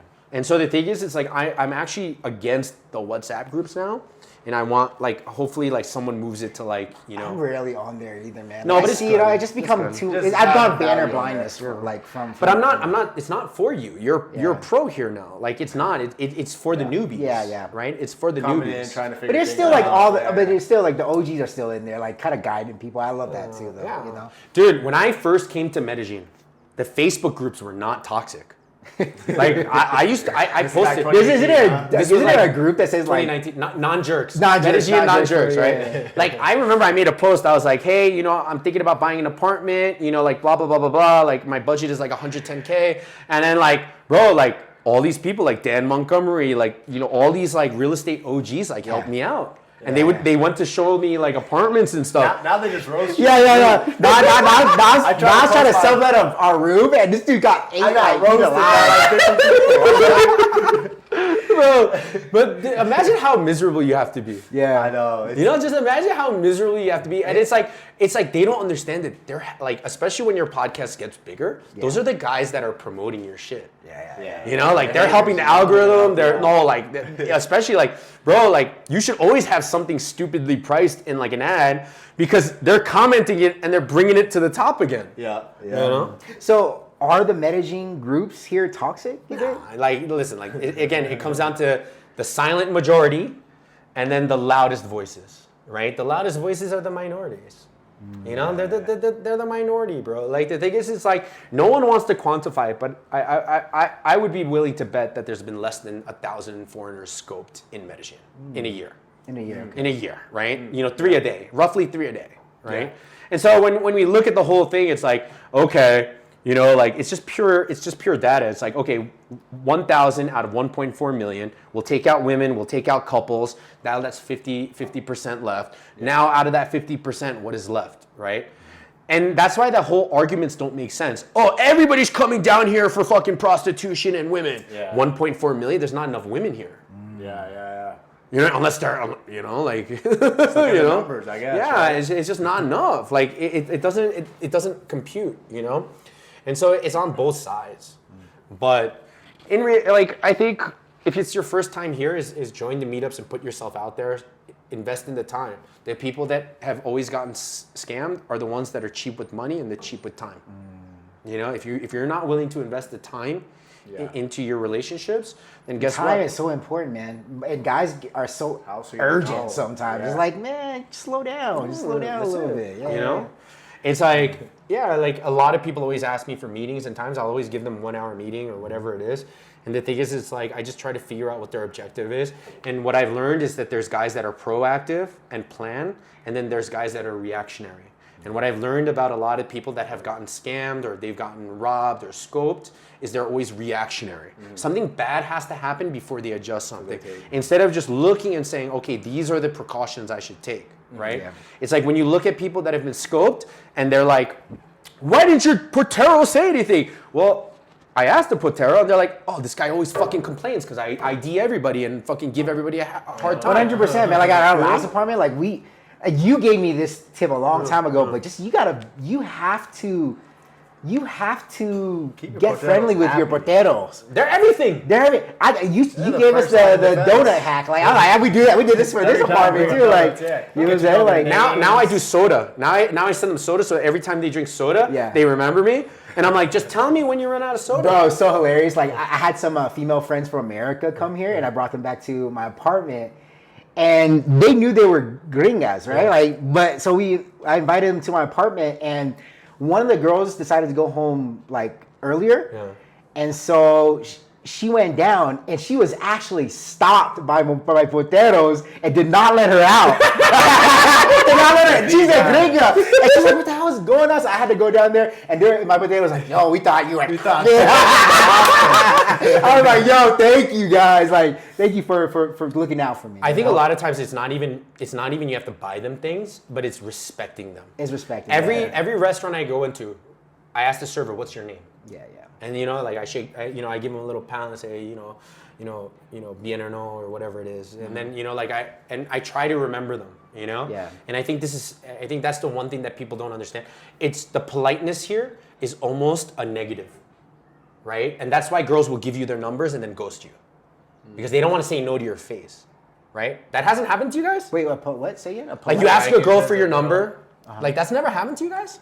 Like getting ghosted after getting a number? Yeah. Wow. Wait. I'm confused about what you're saying here. Like, no, the politeness here is out of control. Oh, it's just to give you the number for being polite. But that's everything. They say yes, and at first I thought people were lying to me. But they just say yes, of course. Like I'll do this. Oh yes, I'll do this. But it's really a no. Yeah. Right? They're so polite that they won't say it to your face. That's why, like, even when I started getting girls' numbers, like I just got their Instagram. Because then I would DM my number. It's better. I'll actually get both, but I'll get the Instagram too because they get to see who you are. Yeah, absolutely. You know what I mean? Like, and they're such we talk like social creatures. Like they want to see what your life is like, and if you have a personality. Yeah, 100%. Yeah, for sure. There's a couple of things I think we want to wrap up with, right? One is we talked about Medellín could be, a nightmare or a paradise, right? Oh. And I think we've all experienced it as a paradise. So what do you think makes Medellín such a good place for someone who's trying to reinvent themselves, or maybe start a new business or whatever, to start a new life or start a family or whatever that is? You told me Medellín, Colombia is the greatest city in the world. Why? 100%. I agree with you on that, for sure. I think we have all the freedoms here, but there's also freedom of expression. Mm-hmm. There's checks and balances in this city, and my favorite story to tell is, we were at a popular bar and this Canadian super hardcore pro-Trump for some reason guy, ends up sending a racist message to one of the waitresses. And like a Colombian waitress? Venezuelan waitress, right? And so she's crying, and then this guy, he's pretty well known here, goes, "Why are you crying?" And then I see this all happening. And he reads the messages. I don't know it at the time. Yeah. But then he walks over to the guy and goes, "Did you write this?" And he goes, "Yeah." Boom! Just slaps him. I know who you're talking about. Yeah, you told me about Just slaps him, right? Just slaps him. And you could see on his face, like, it was like, "I'm going to call the police." And then he realized, he's like, "Oh no. You can't do that here." You can't do that here. Respect is so paramount here, because you will be held accountable for your words, and your actions, right? And so I think for people that are very respectful and live life the right way, this is heaven. Yeah. And the thing is, it's like there aren't that many out of line people, because they get dealt with very quickly, and that's what I love about this city. And as long as you're not one of those people that are out of line and disrespectful, scammer or whatever it is, you'll have a great life here. Yeah, it's that honesty and authenticity you were talking about earlier. Yeah. The people here, for sure. But also consequences. And there's consequences. There's consequences Oh, yeah, for your dumb actions. shit. They're, like nobody's coming to save you. There's always a cause and effect to everything. Yeah, but there's nobody coming here to save no, you. It's kind of absolutely funny in not. the States, you got that kind of, you got the police and the No, law. you see it all the time. They're so You used see to it. it. They're But coddled. Touch me, touch Yeah, me, you do. touch me. Yeah, touch me. They're Like, coddled, you know, man. like it's But here, like, those yeah. rules don't apply. No, like here, you never see that happen here. It's like, yeah, let's go. Well, okay, boop, you know, like over. it's over, you know. And it's so crazy. It's because like, you know, we as gringos, you know, are very fortunate because, you know, the dollar is strong. Yeah. We earn in the dollars and stuff like that. And the thing is, it's like the one thing you can do in Medellin that you can't really do in other worlds at the same time zone as America is buy your time back. Yeah. You know, with Rappi, Huge. with Oh, you know, yeah. delivery. You know, you get, yeah. dude. Like, there's no way I could afford like Postmates. Housemaid, having someone Yeah. come in Like your getting my place. hair cut done here, you know, Dude. having my maid, you know, having assistants and Yeah. doing all this stuff. And it's like, it all just comes down to Yeah, buying back your time. you can live an optimized life here. Like, what would you say some of your best optimization hacks are? Like, I feel like you're the guy to know about. Bro, like I have like 2 Rappies that are my personal drivers to do my shopping for me.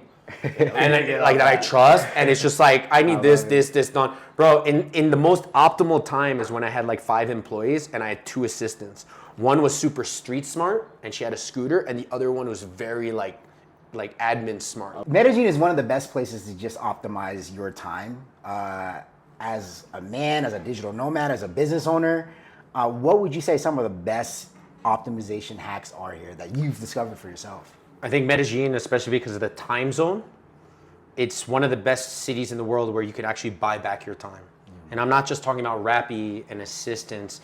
It's just in everything. It's like everything works around my work. You know, like my barber comes to my office. My braids guy comes to my office. Yeah. You know, everything. Like I have my personal shoppers. I have everything done and optimized so that I can maximize my time on working.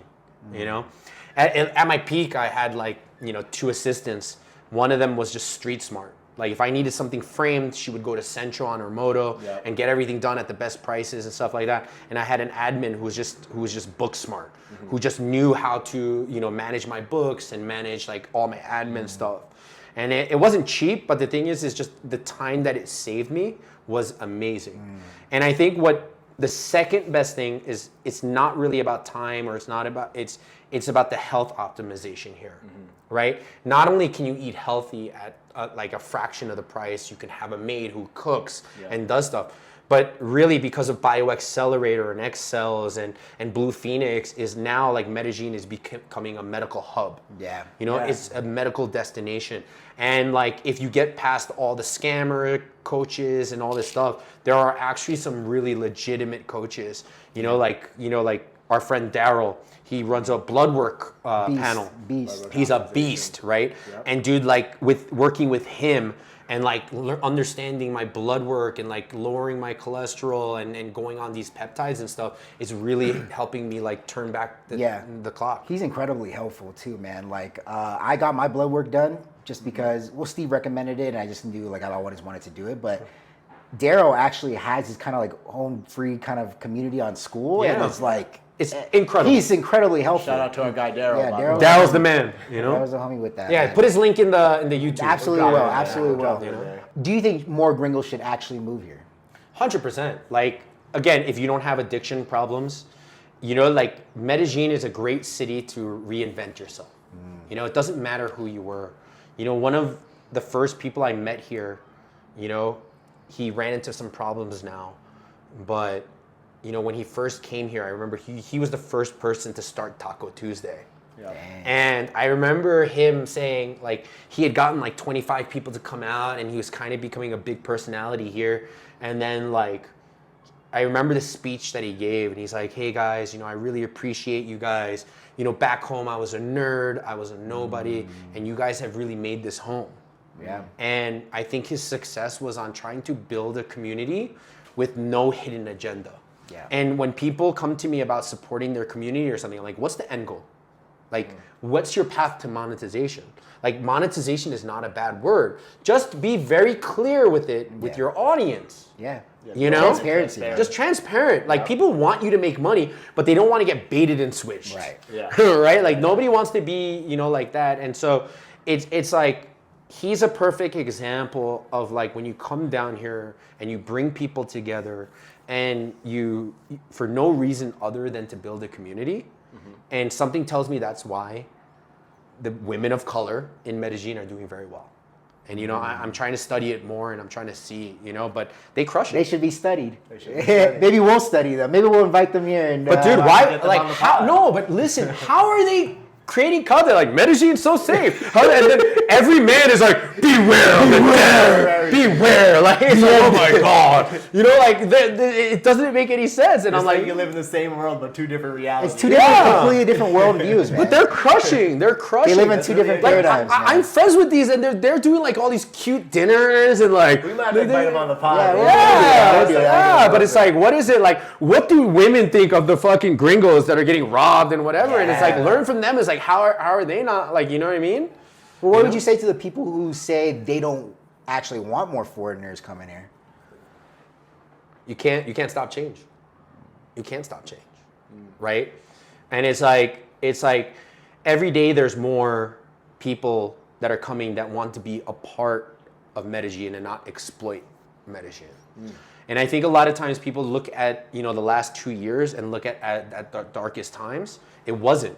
When Colombia reopened and Hotel Charlie was like $70 a night, and like in the beginning everything was like a quarter of the price. Yep. And that's when the real sex pats were coming. Like nobody remembers this, but the thing is, it was so bad. The mayor had to ban minors from being in parquilleras after 7 p.m. I remember they stepped up the police presence and everything. Exactly. And dude, it was like my office is near there, and so like I would see I'd be like, that girl looks like she's 13 or 14, and it was really sad. It's interesting. You almost see the fact that I guess these prices leveling out and as a good thing. It's kind of like a barrier to keeping out people. It's a balance, right? Like oh my god, this I'm at 100% occupancy. I'm gonna raise money for a hotel, but 50 people had that idea. Yeah. And now it's just like, oh my god, there are too many fucking 1-bedroom, 2-bedroom apartments. Yeah. And so the thing is, it's like again, I left out something before, but if you're on Airbnb, just look at their calendar. And if they're empty the next 2 months, you'll definitely get like 20, 30% off. You got to negotiate. Yeah. But it's just a balance. Like real estate is always a good play long term, but the whole world is going to go into a recession. Yeah. And I'd rather be in Medellin.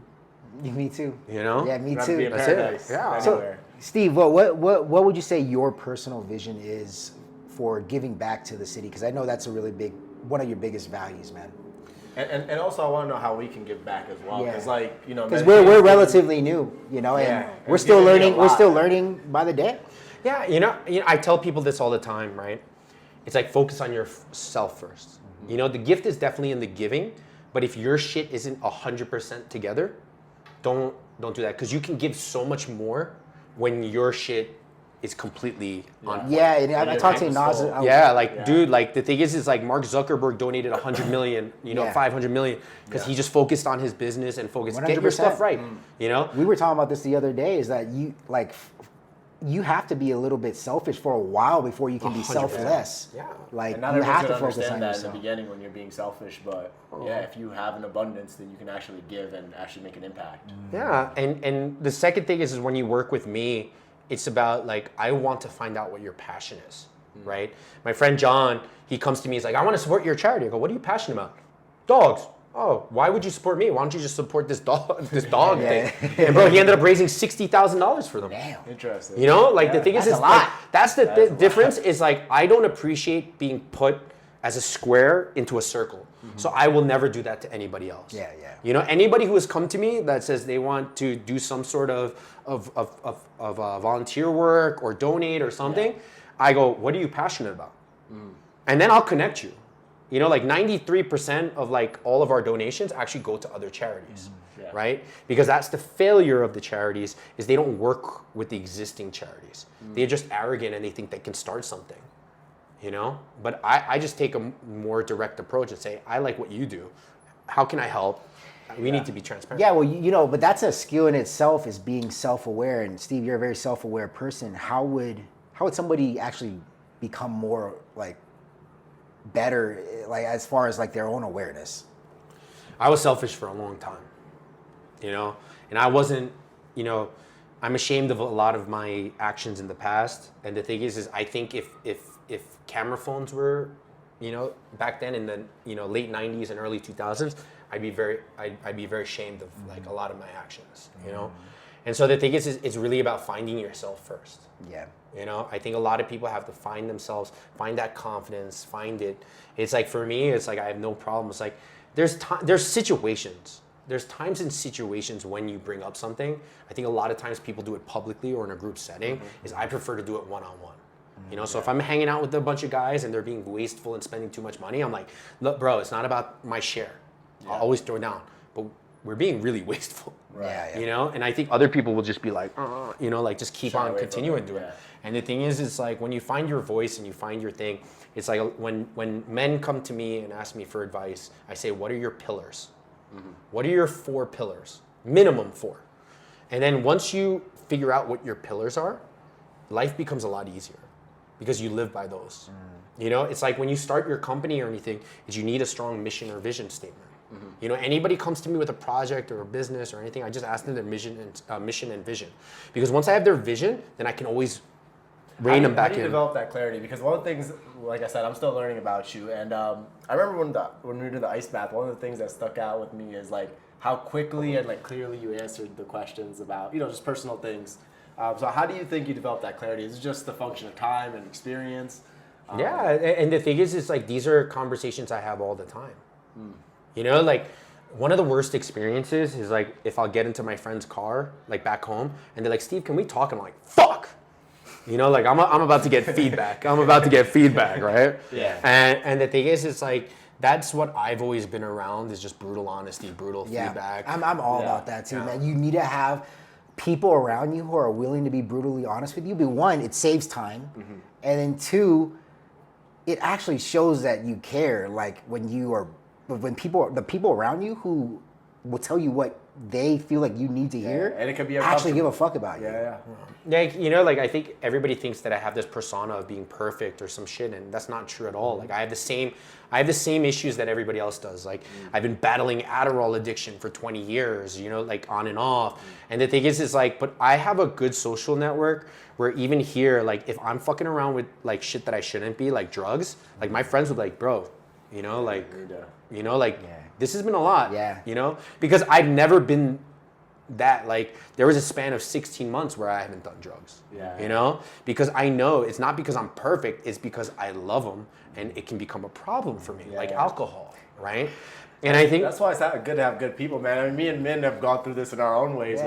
You stopped drinking alcohol, I stopped smoking. You know what I mean? Because we both realized that it's not serving you. And there's no shame of it, right? Like I remember, like when I first came here, like like when I was having my charity shit, and like I would do something, and people were like, "You do that?" I'm like, "Yeah, I did a podcast on it." Like I was like, "Yeah, like I'm normal like you." Yeah. But now I'm in my dad stage, right? So now I'm. And we gotta talk about that, by the way, Yeah, Steve. Like, probably the most No, important it thing is. to talk We about gotta today. wrap it up with that, man. Like the fatherhood, because you didn't wrap it up. So that Apologies. you didn't wrap it up. So now we gotta wrap it up Yeah. with the fatherhood stuff. Man, you're about to be a dad, bro, and I feel like that's such. Like no matter what our own personal problems are as adults, like bringing a kid into the world I feel like it's a blessing. It's you got to be grateful for that because it's a new life, and so how does that now that you're about to be a dad, and I know little Luca, King Luca was supposed to be. January 26th. January 26th, and now we're a few days Yeah. after that. But typical Classic Colombian Colombian time. You know what I'm saying? Ahorita. So kind of come a little bit late, but how does that now, like being a father and now having a kid on the way, how does that affect your worldview now and how you make decisions when you wake up? It changes everything, right? Because like I always thought I strived to be the best man I could be, but now I have no choice. Now it's not just, my baby, it's my wife's family, like her little brothers, everybody. And now, like, instead of being selfish, it's like, you know, in the beginning it was work, charity, my friends, and her. Now it's my family. Now it's my family, number one. And work is a very close second, right? And then it's my charity, and then it's my friends. You know? And so the thing is, it's like, I'm not nervous, but one of the things that I always talk about, you know, being Asian, is that I'm very lucky where all my friends had their kids 15 years ago, right? And so I remember one conversation always stood out to me. We have cacao, and all the other parents were like, "Do you think we're raising our kids soft?" Where? Who? In New Jersey. In New Jersey. Okay. They go, "Hey, like, you know, do you think we're raising our kids soft?" And they go, like, "Why do you ask that?" It's like, my 4-year-old refused to eat dinner because it wasn't sushi. Dang. and then like then it kicked off this whole conversation about like, yo, we're raising our kids soft. We saw what happened with these white people. You know, like, you can't raise these soft people. You know, so like every one of them moved their family to a lower or a middle class, put their kids into public school. Because they wanted them to be like, you know, like, interesting. Yeah, like but that's an Asian mentality. Yeah. You know, because the thing is, it's like, we saw like drug addiction, we saw what opiates did to like our counterparts, what happened to all the rich kids and stuff like that. And so like, yeah, they still did all the after school stuff, the piano lessons, tennis, but they straight up moved to not such an upper middle class area. And like, I'm in that boat. It's like, I don't want my kids to be soft. Yeah, me neither. We were just talking about this the other day. It's like, man, people are soft nowadays. They're way too soft. And I know, because I kind of grew up soft. And like, if I didn't have like a certain male figure in my life that was hard on me, man, I think I would be the exact same way. Well, it's a function of the good life. Good times creates weak men. Yeah. Absolutely. Absolutely. You know, I'm very blessed. It's a son first. So what kind of, you know, I'm sure you've thought about it a little bit. What I guess do you want to impart on your son? Like, what's your vision, if you have any? What kind of lessons? What do you think are the most important things it's the to same impart on them? Listen, consistency. Consistency. I think consistency is the most underrated thing. It's just being consistent with your decisions. Let people know how you're going to make decisions is consistency, right?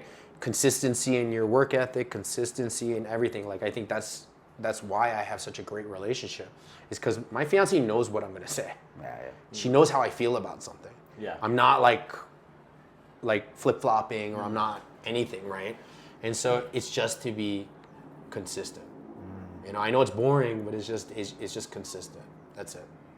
So how would you say your son will fit into your legacy, and what will you pass on from your parents to your kids, and what will you do differently?